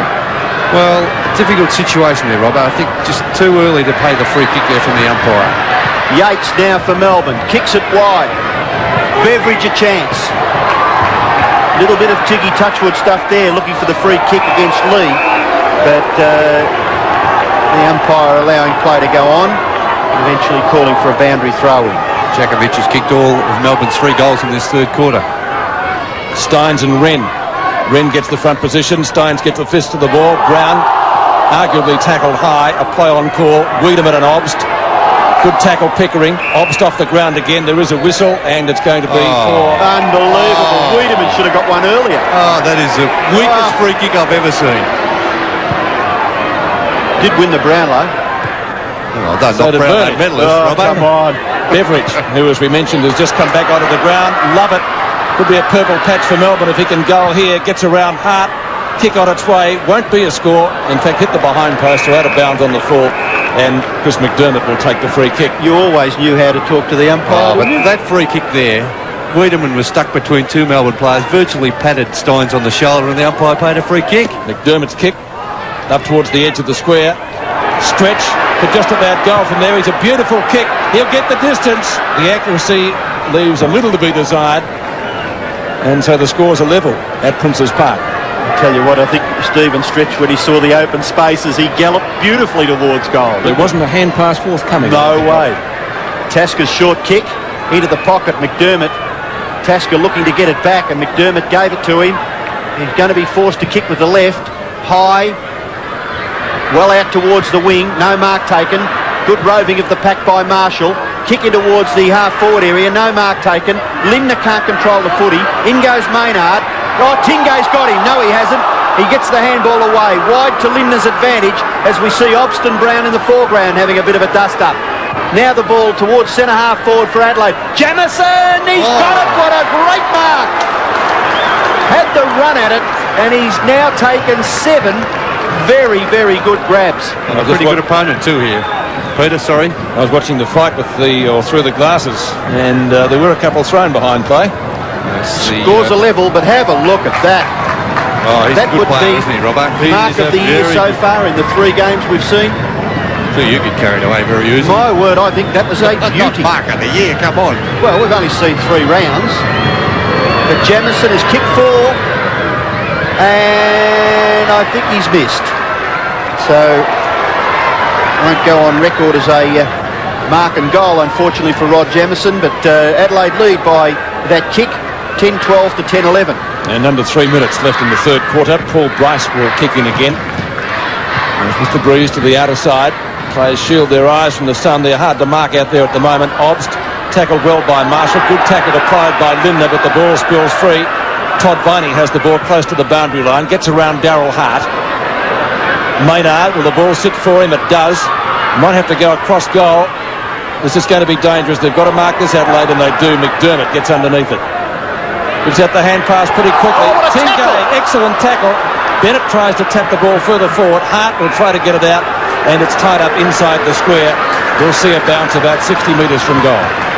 Tell you what, that Stephen Tingay has done wonders with his body over the last 2 or 3 years, hasn't he? Yeah, building up with strength. He's worked very hard in the gymnasium to build himself up, and there an excellent tackle holding up Adelaide.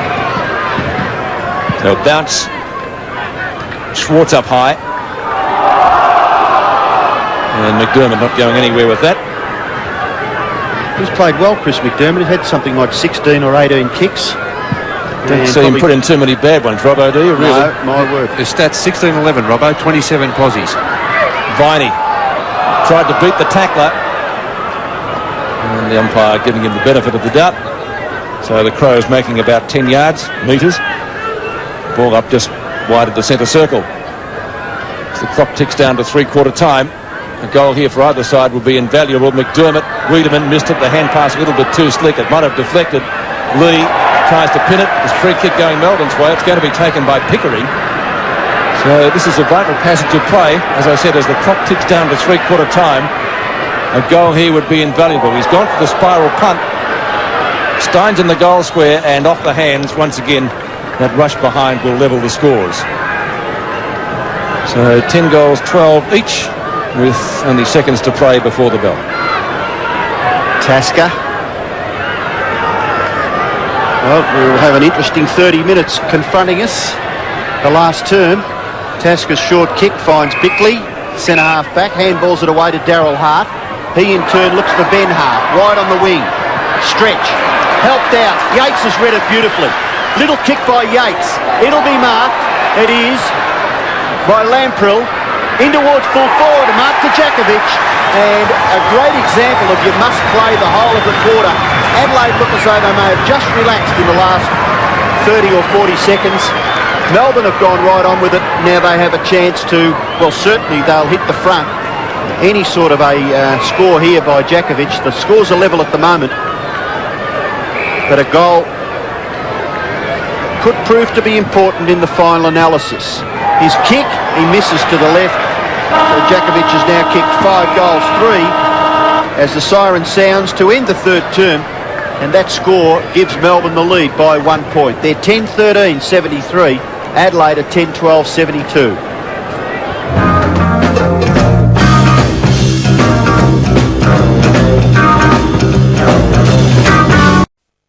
Term to the Crows 2-5. Don't forget the big swimming from Canberra. The Olympic swimming trials. You're going to be seeing them tonight and tomorrow night exclusively on 7 Sport on SAS. And of course, don't forget the Australian Touring Car Championship continues. Round 4 is from Winton, and that will be highlights tomorrow night again on SAS. Let's go down to the boundary line. Here's Max. Thanks, Peter. Well, Graham Corns had a real problem early in that third quarter. The communications between the coach's box and the bench were non-existent. Apparently at half-time, the phone is locked in a box, and according to one of the Adelaide officials, the key went missing. So no communications for Graham Corns until about the last 5 or 10 minutes during that quarter. Nevertheless, Adelaide playing a good brand of football at the moment. Anthony Ingerson and Sean Wren doing well on Jim Steins. And if you have a look, Paul Patterson moving on Gary Lyon, and things settling down there a little bit.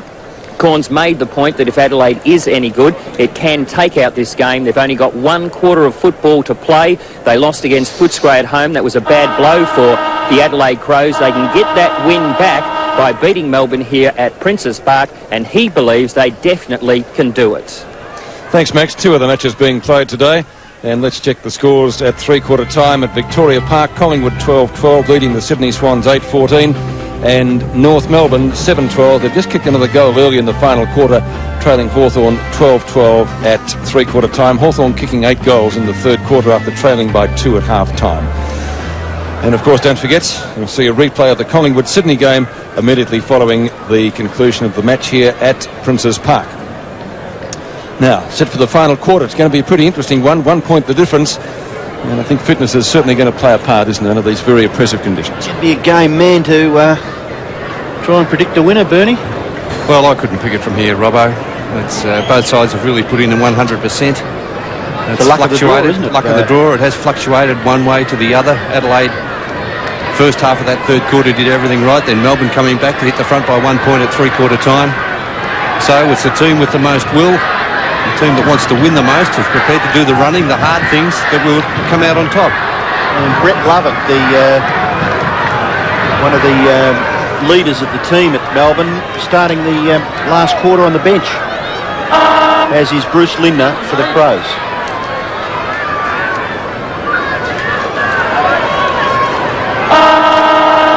Final quarter from Princes Park. 1 point the difference in favour of the Demons. Umpire Sheehan puts the ball down. Steins and Wren clash. Viney trying to pick it up. Now it comes out to Darryl Hart. His kick out towards Rode and Hodges. And they both keep each other off the ball. Kick off the ground from Yates to the advantage of Melbourne. In fact, he's picked it up himself, only to lose at Hodges. Paddles the ball further forward. Quick hand pass comes from Wren. Tregenza. Kick from Tregenza, and you'll see Gary Lyon in the road. Had a great first quarter, Gary Lyon. Was very solid in keeping Adelaide out. Wren, good mark. Had to pay that. Obst a little bit late, punching it away. We saw one of those not paid last week when Peter Foster took the mark, and I think it was big Stewie Lowe came in late, knocked it away. So Wren pretty well on centre wing. That's a shocking kick. Yates punches the ball clear, and Melbourne will be able to run this out. This is taken away by Phoebe. Hart doesn't bounce too kindly for him. Does better for Tasker, who gets onto his left foot successfully. Looks for McDermott. Obst is underneath the ball with him. Stretch. Quick hand pass. Phoebe again. Off the ground from Stretch. Inside 50. And Lee will be able to get Adelaide out of trouble. It's a real battle to try and get the break, isn't it? Adelaide may have it now. Maynard's running through the centre and kicks it long, directly towards centre half forward. Reading it better. No, it's tapped off the pack. Melbourne got the numbers. Liptak attempted kick off the ground. Eventually Sean White kicks it off the ground. It goes close and then rolls over for a boundary throw in the right forward pocket for Adelaide. So Adelaide striving for that goal that will put them in front. We've got plenty of time in this last quarter. Steins does it well, very, very well. Too slow, Viney. Just gets his kick away. Up towards half forward. No mark taken. Chance for Melbourne. Pickering with skill. Handballs it beautifully. Obst running onto it. Short pass. He hits Hart. Ben Hart on the chest. And Ben Hart will turn play right around. The hand pass to Wren was good. Away to the captain. You'll get a game next week, Sean Wren. McDermott up towards full forward, marking contest, and it is Melbourne in front of the pack. Peter Rowe comes wide. Howard. Steins has made good position. Howard's had a good look.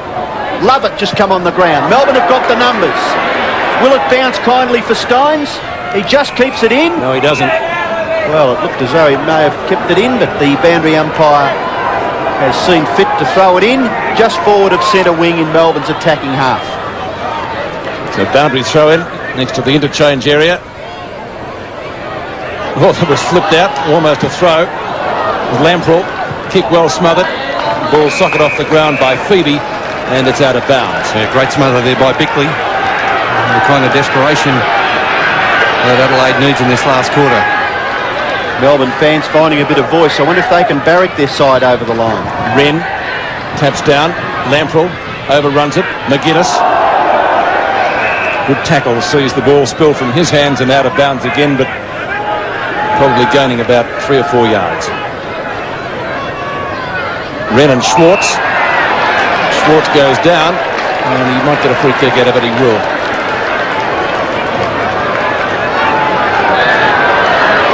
See the 50-metre line in the background there, so he's a fair way out from goal. Yeah, probably too far, Pete, I would suggest, although the ball has carried a fair way today, hasn't it, Robbo? Yes, from this side in particular. That north wind has certainly helped the kicks for goal. Wren in the goal square with Bennett. He'll get some sort of distance with the kick. And out of bounds on the full. No, it wasn't, just touched. So throw it in the right forward pocket, only about 5 metres from the behind post. And he just tried a little bit too hard then. David Schwartz. Vital stages of the final quarter. Bennett and Wren. Bennett gets it. Wren falls over. Bennett snapshot. Looks good. In the goal. Melbourne lead by 7 points. A vital get here. It's Wiedemann. Just gets his foot to the ball. The kick slews off the side of his boot. Bounce awkward for Yates. Onto it was Liptak. The kick a little too far. Bryce goes back. Under pressure. Gets the handball away. Awkward for Lyon. Back to Bryce. Too high. And it bounces over for a boundary throw-in. A couple of ordinary hand passes there by Bryce and Lyon. So Adelaide still have the ball at right half forward. About 65 metres around from their goal. In front Wren. Taking it Steins. Handball over the top, gives it away. Chance for McDermott. No, it may have been Tregenza. Kicking towards the full forward area. Opportunity for Bone. Bone shot for goal. Oh, he hooks it too far. It bounces just inside the boundary line. So we'll have a throw in the left forward pocket for Adelaide. They trail by 7 points. So still the game in the balance. It's been first Melbourne taking control early in the game, then Adelaide for most of the middle part of the game. Now Liptak, he's got it! Great kick by Liptak. Second goal there for Matthew Liptak. And now it's still only 1 point the difference. 11-13 Melbourne, 11-12 Adelaide. Well, he's got the difficult one there, Robbo. He missed a couple of easy ones. He kicked 3 behinds in the second quarter to this end of the ground. And there, a very clever snap on the left boot. He's kicked 2 goals for the day, Matthew Liptak. And Adelaide only 1 point behind. Liptak's second goal, again, the narrowest of margins, the difference. Steins up high, McDermott nearly had his head dragged off, nothing for it from the umpire, a play on call. Comes out towards the centre wing position, Tingay. His kick is intercepted by Lee, who goes long for the Crows, 2-on-1 situation. They both miss it. Underneath it was Liptak. He's got Marshall in support. Yates is there first. Tingay, good hand pass, or was it? Don't think so in the end. And it will be a ball up just outside 50. 1 point the difference, 11-13 to 11-12. And Melbourne in front. Steins and Wren. Wren wins it. Ingerson tried to get it off the ground. Steins to Tingay. Good tackle, McGuinness. He gets his kick it up towards the centre wing position. That's as far as it's going. It's out of bounds as Wiedemann takes it over the line. So throw it on centre wing. Just the Adelaide side of centre, but only by centimetres. Same ruckman, Steins and Wren. Steins at the second attempt knocks it down to Lamprell. And then from Hobart, who kicked a great goal last week at the MCG. Jakovic overruns the ball. He's got support from Bennett, who could score from there. That towering punt kick again, and Bennett has put it through. There's a score South Aussie as you and me, looking out for our state, that's guaranteed. When you shop at Foodland, you're doing more than getting great prices. You're supporting the company that supports South Aussies. Hi Darryl, how are you? Good, thanks. How are you? Good. Foodland. Yes, I really did shop at Foodland. Foodland, the mighty South Aussies, yeah. Melbourne lead again by 8 points, and Steins takes the ball out of the centre, kicks it up towards full forward. Bounce awkward again for the Adelaide Crows defenders, but Hart is able, under composure, to kick it wide. Very, very wide, and eventually bounces over for a boundary throw-in just on the 50-metre line in the left half forward area as Patterson prepares to come back onto the ground for the Crows. Boundary throw-in, Schwartz doing it.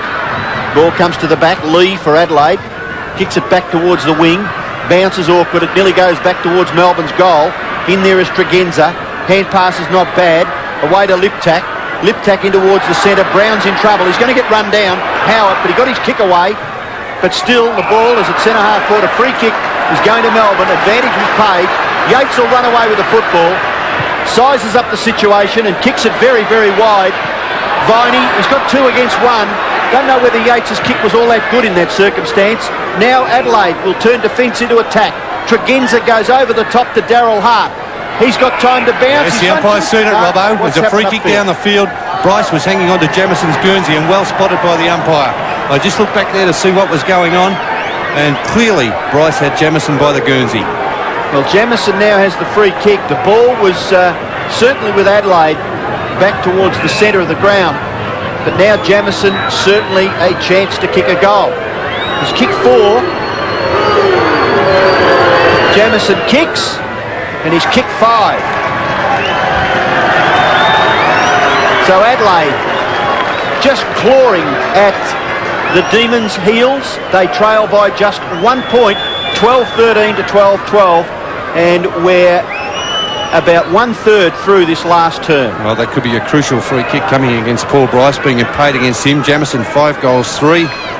He's been a very good forward for Adelaide and well spotted by the umpire.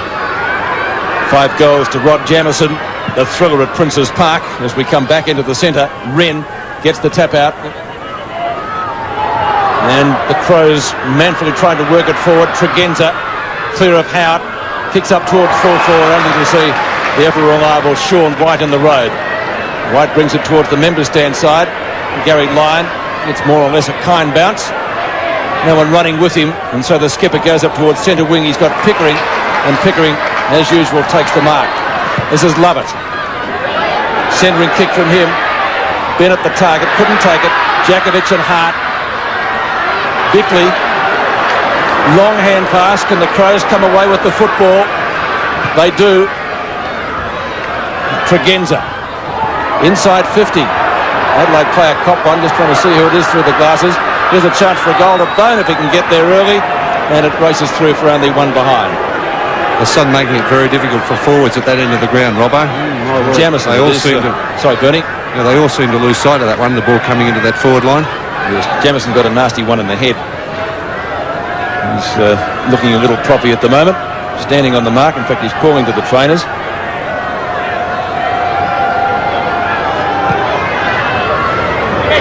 Steins had it and then lost it. Lovett gives him backup support, goes long into space at right half forward. The ball bouncing right on the 50-metre line. Todd Viney, Jakovic calling for it. Hart, well played, son. Wiedemann overruns it. Jakovic gets his kick in, and we could say the same about him there. Wrestle in the goal square. And the free kick. No, play on. Play on's a call. Well, they're both going for the ball. I think that's a good decision.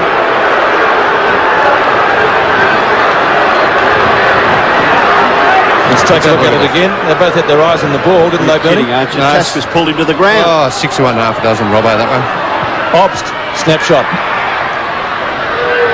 Wiedemann and Bennett. Hart gives him the good hand pass. And Wiedemann comes away with the football long up towards centre wing, and Howard takes the mark in front of Brown. John Howard goes short, looks for Tingay, and Tingay marks in front of Tregenza. He's a lively player, Tingay, Robbo, isn't he? He's a good type. Yes. Well, Melbourne must think a lot of him, Bernie. They've given him Robert Flowers, number 2 Guernsey. Robert who? Well, he'd like that. He watches this replay. You're his mate. Yates. Yates directly in front of goal. Well, the defender has a chance to, in Melbourne terminology, do a Neil Crompton. If we can go back to that memorable grand final against Collingwood many years ago. You had a go at me about reminiscing a minute ago. That was 1964. A little bit different these days. They used to play in their position in those days, didn't they? They did. Yates directly in front of goal. So I shouldn't have too much trouble getting the distance. Kicking from about 45 metres. Low trajectory punt kick. It's going to be pretty close. I think he's got it. Hit the post. They must have just shaved it. So behind, this game has got everything. So 1 point. 12-14 to 12-13. 13 and a half minutes left in the match. So Tasker to kick it back in. He decides to go straight down the ground. Not a bad ploy either. Oh, Yates is up over the pack. Nearly took the mark of the day. Marshall now. Tregenza. Handball over the top. May have been a bad option. Oh, Lindner. Why didn't he get a free kick for that? You're not allowed to jump in the air and tackle a bloke like that. Melbourne get clear. Lindner's okay, thank goodness. And Melbourne have got the ball up towards half forward on the outer side. Scott Lee has taken the mark. They may just turn it over again. Maynard, McGuinness in trouble. Just gets his right foot to the ball. Nothing Patterson can do with that. Behind play, Lindner's all right. Gee whiz, look at this. Bang. It was a hospital hand pass, but a very high tackle. You were right, Robbo. Should have been a free kick to Lindner. Is that a charge, Glenn? Well, you're not allowed to... Technically, the ball was right there, Peter. With a tackle, once your feet are off the ground, legitimately, it's a free kick. Well, it doesn't matter whether the feet are off the ground or not. It was a high tackle. It was across Lindner's neck. Schwartz kicks the ball up towards half forward. Good mark. Well done, Wiedemann. Handball from a defensive position. Hart, poor kick. Bounces awkward. Chance now for Melbourne. Well done by White. Got it down to Yates. Yates after 2 bounces. He's going to carry the ball. Kicks it in towards centre half forward. Marking contest. Knocked to the ground. Chance for Tingay. Runs onto it. Oh, the left foot kick fortuitously goes out to the left where Stretch has got it. Round his opponent. He may kick a goal, Stretch. He pumps it in. Misses to the left. And still excitement in this game here at Princes Park. Adelaide striving hard. The Demons trying to hang on. Melbourne lead by 2 points. We've got just under 12 minutes left. What a thriller. Lee to bring the ball back in. He's got in short. Bickley straight down the ground, but a long kick from him out towards centre wing, and the mark is taken by Patterson in front of Gary Lyon. Patterson right on the right centre wing position. Crows trailing. Bone. He's kicked 2 goals already, the youngster. He did it well too, Bone. He was the only player that went for the ball and didn't, Robbo. So some pretty poor defence there by Jimmy Steins and the rest of the Melbourne defenders.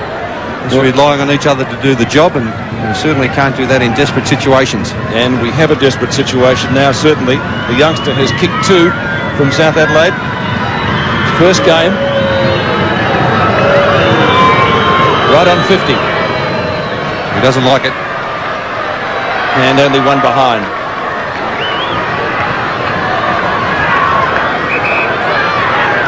Well, 87 plays 86.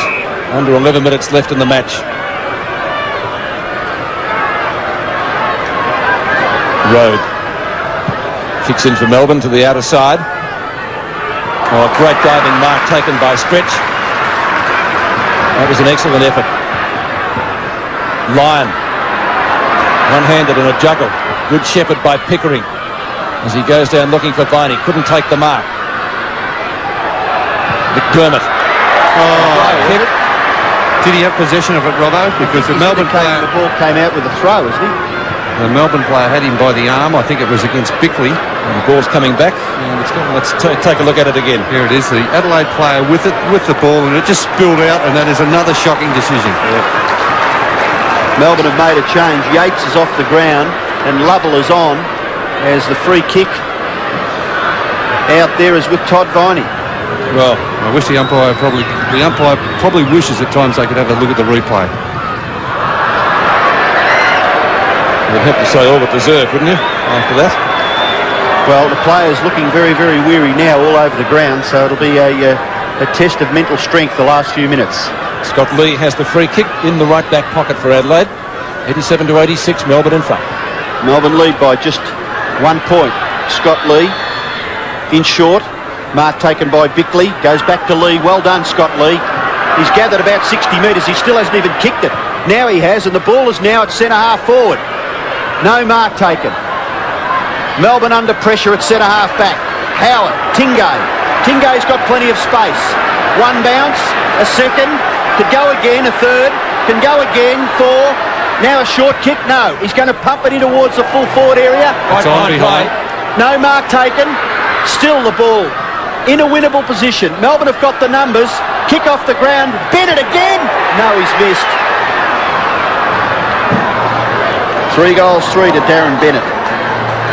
Lamprell and Wiedemann in that little fracas behind play. The emergency umpire speaking to the Demon recruit. Yes, well, Wiedemann not too happy with the high shepherd coming from Lamprell, and he reacted as you probably would expect him to. So Tasker to bring the ball back. Next goal probably will almost certainly win this match. 88 to 86 in favour of the Demons.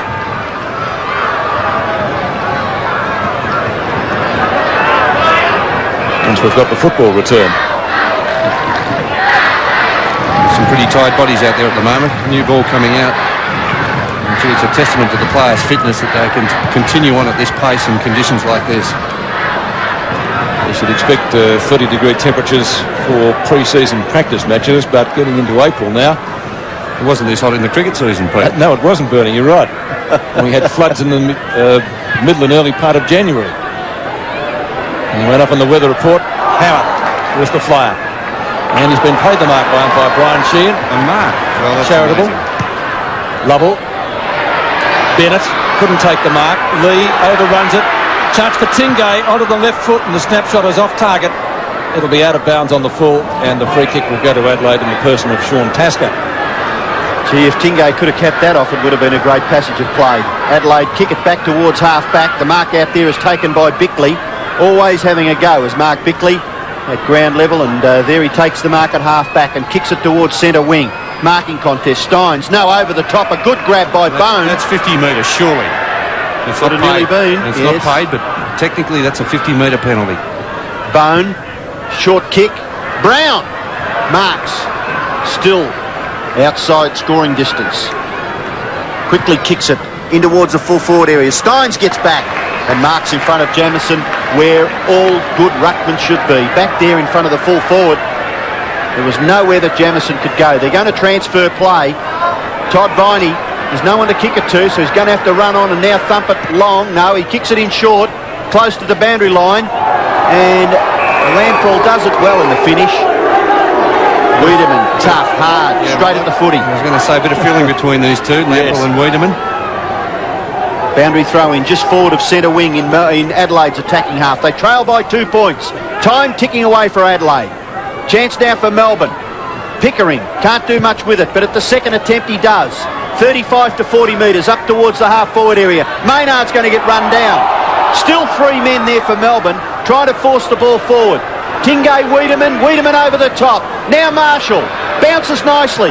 Handball wider still. Look at the run left in Tasker. He goes long. In towards full forward. Marking back there is Bone. No, he can't grab it. And Melbourne, desperate, push it over for a boundary throw in the right forward pocket for Adelaide. And still the game in the balance. Yeah, I thought Tasker could have gone for a couple of bounces there. He was 50 metres clear in the centre of the ground and decided to go for that long kick. Boundary throw in Adelaide's right forward pocket. The ball flipped out the back from the throw in. Chance for Bone, looking for someone to give the ball to. Marshall goes down, high tackle from Tingay, a play on call from the umpire. McGuinness gets catted into. Finally Tregenza lobs it into the goal square. Marking contest here. Bryce punches it clear. Good tackle. And Brown is put through the goal. And it's there. So the Crows hit the front in this thriller at Princes Park. 92 plays 88 after that goal by Brown. Steins loses that one out to Ingerson. The Crows go forward again. Tregenza's kick up over the centre square. A race for the ball here. Chance for Lindner to pick the ball up. Gets taken high. And that will be a free kick. So Lindner, a chance to put Adelaide deep into attack. Finally, Peter, they've seen a high tackle on Adelaide. Lindner. He gets onto this. He'll put it in the goal square. Magnificent kick, Bruce Lindner. Oh, it's an Adelaide mark. Certainly an Adelaide mark. The big fellow. Yes, it's been paid, Robbo. Bone, is it? It's been paid to Bone. Had the first grab at it. Where were the defenders punching away, Robbo? They weren't there at all. Here we go, Bone, the player in position. Well, Bryce might have got his hand to it there. Well, gee, touch and go in the end. Probably very lucky to be awarded the mark. Well, he's got it, and he's only metres out. Should kick this. And he does. Bone's third goal. 3 goals to the young man, playing his first game of AFL football. And Adelaide lead now by 10 points. Yes, at the 25-minute mark. And it's going to be very tough for Melbourne to come back from here. 2 very quick goals to Adelaide. Here's the mark again. First touch, then just a slight touch. I think Bryce got his hands to it. I don't think he had control of that really long enough, Bone. So Bone kicks his third goal. Still time for Melbourne to get up in excess of 5 minutes, but 10 points the difference. Ingerson jumped high. The opposite number 29 kicks the ball up, only to see Wiedemann take the mark. That was, of course, Obst. Over to Tasker, who ran right down the ground before to roost the ball long. He's done it again. Marshall, the recipient on this occasion. Marshall centering kick from left half forward. Bone there again, this time no mark. And Sean White will do the tidying up for the Demons. Good shepherd by Steins. He's kicked it out to Stretch.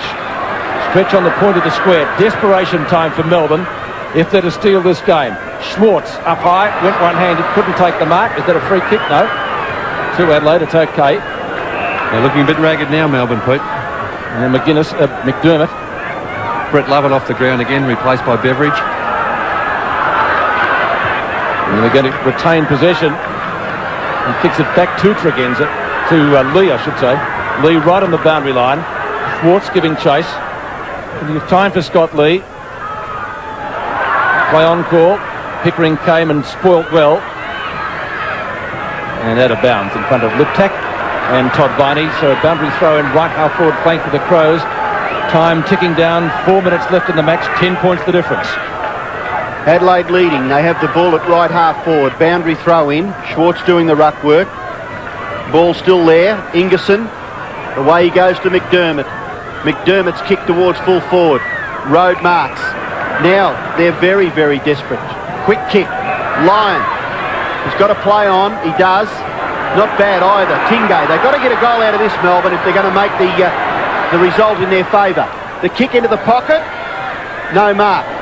Punched away from Steins by that young man there who was very, very desperate.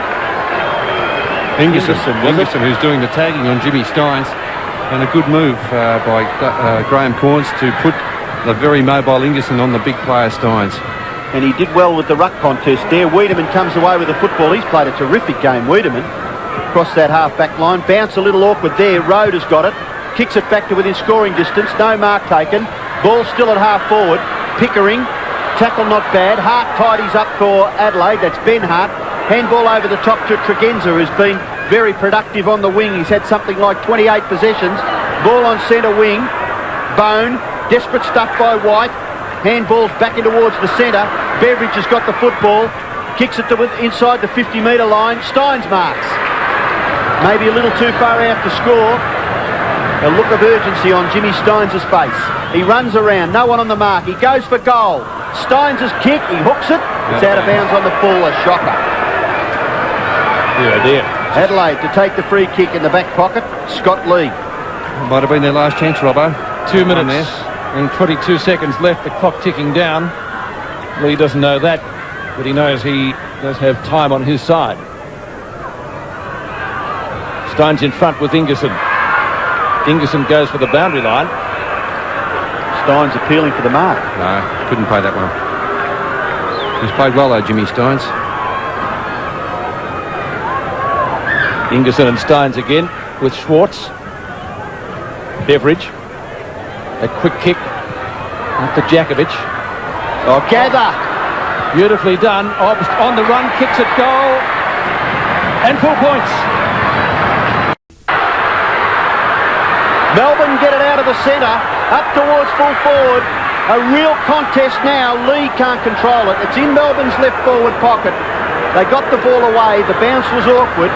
A big punch by Schwartz, finished with Stephen Phoebe.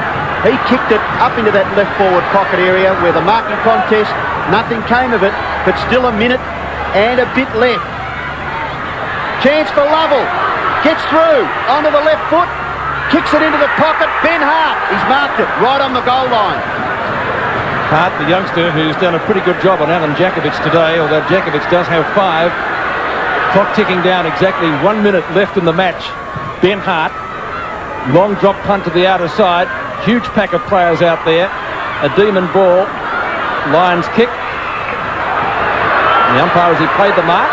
He has. Away go Melbourne again. Kick comes from Rowe. No one can take it. The umpire has called play on. No, not a mark. Off a lot of hands that one, Robbo. Obst was the man. Schwartz was the man who touched it. I'd love to have a look at that again. We might not have time. There's only 30 seconds left. Adelaide trying to crowd it. That was Schwartz again. And Lee is going to rush the ball through for one behind. What a thriller. And what an end to a great day's football. Anxious moments in the coach's box at Melbourne. Scott Lee to kick the ball back. Only seconds left. They'll take it off him if he doesn't hurry up. Long kick, pretty well straight down the ground. Howard in front. Has he marked? No, he hasn't. Brown, a quick kick with the left foot up towards half forward. Linder missed the mark. Ball out the back to Liptak. That might be Melbourne's last opportunity. And there's the siren. Adelaide has won it, and it's a goal on the siren. So the game finishes on a sensational note with the Crows getting a goal right in the last kick, the last second of the game. Let's check the final score as the Crows run out winners at Princes Park. 15-14, 104 to 13-17, 95. Gee, what a finish. That was unbelievable stuff, wasn't it? Yeah, it was a great finish, Robbo, and well, they've maintained their unbeaten record here at Princes Park. The Adelaide Crows, they beat Carlton last year in their first season in AFL football, and that's a magnificent win again today against a very determined Melbourne side. The Crows showed great desperation towards the end of the game there, Robbo. They've got every reason to be happy with themselves, because I'm sure that on a couple of occasions, particularly in the last quarter, they must have felt that the game was slipping away from them, but they showed a lot of character. And it was interesting to have a look at the coach's box. Graham Corns maybe looking a little relieved. Let's get into Max Stevens now on the ground.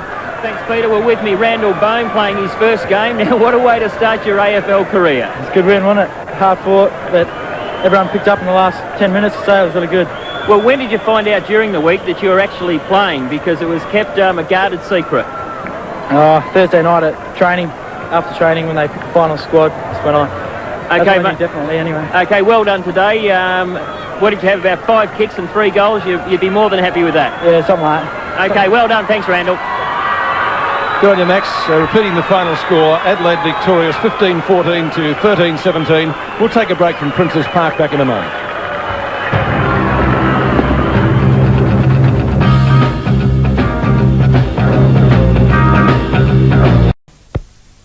Mitre 10's Autumn magazine is out now with fantastic specials that are really something to crow about, like shade-loving fuchsias for hanging baskets or garden beds in an assortment of team colours, $2.95 each. And dry those Guernseys on a Hills folder line with free installation in the city or $10 cash back in the sticks, and a chance to win a laser, all for just $189. When the going gets rough, this Makita angle grinder will smooth things out. Great value for just $99. Mitre 10's Autumn magazine, out now. You can ask Mitre 10, they've got the lot. Bernie Quinlan said Adelaide maintaining their unbeaten record at Princes Park. They've now won 2 on the trot here, winning by 9 points today. Jamison got 5, Bones 3, Liptak 2 and McGuinness 2. And for Melbourne, Djakovic got 5 goals, none in the last quarter, and Darren Bennett kicked 3.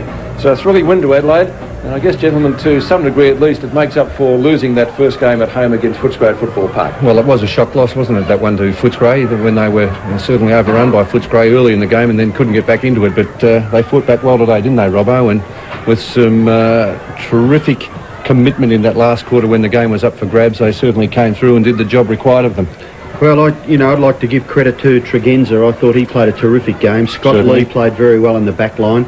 The Jamison, who was probably, suffering a bit from a cold, we heard, he kicked 5 goals.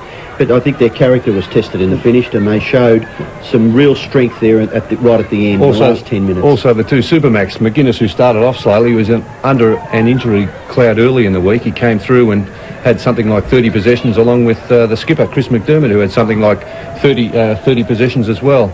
But also, I think also proves that, if you've got guys that are, like Ingerson was good. Steins... Wiedemann's effort, Wiedemann terrific. Yep. But just to mention on Ingerson, Steins looked as though he's going to take control of the game early. Yep. And then Corns, you mentioned during the call, Bernie, that Graham Corns must have said to that young guy, just go and run with him for the rest of the day.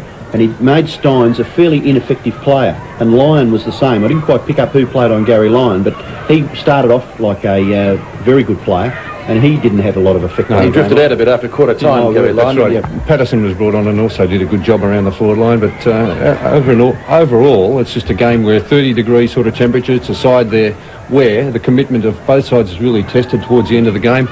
They come out, they showed the most commitment towards the end of the game. Adelaide, they might have got a few breaks that went their way, but they really showed that they're a force still to be reckoned with.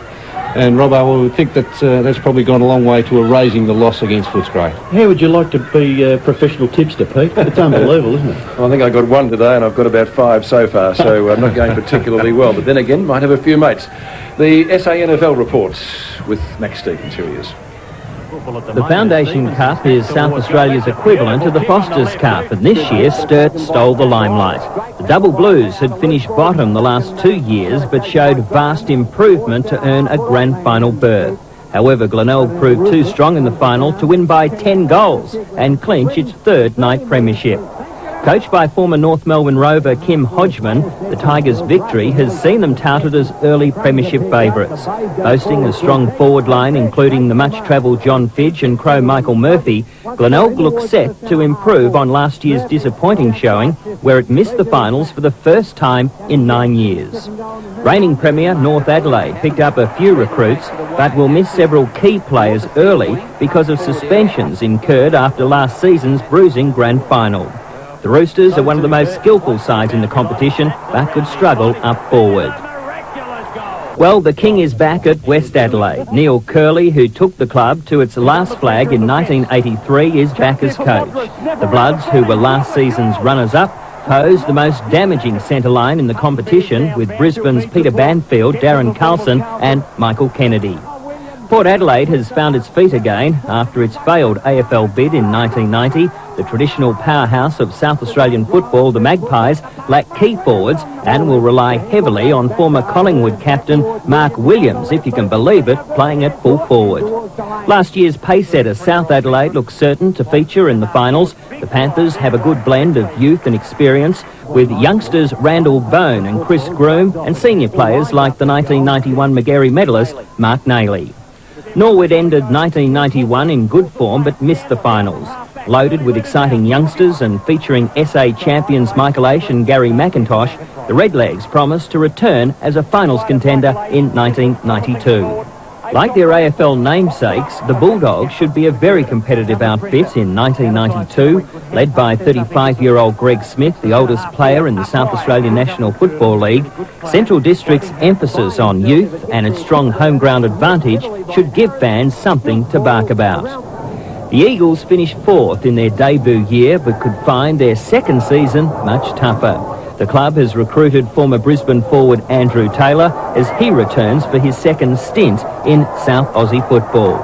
In a nutshell, it's pretty hard to go past the Glenelg Tigers as early favourites, but you can never underestimate Port Adelaide come September. Max Stevens for AFL Today. Max Stevens reporting on the SANFL. We'll take a break and we'll check the final score from the MCG in just a moment.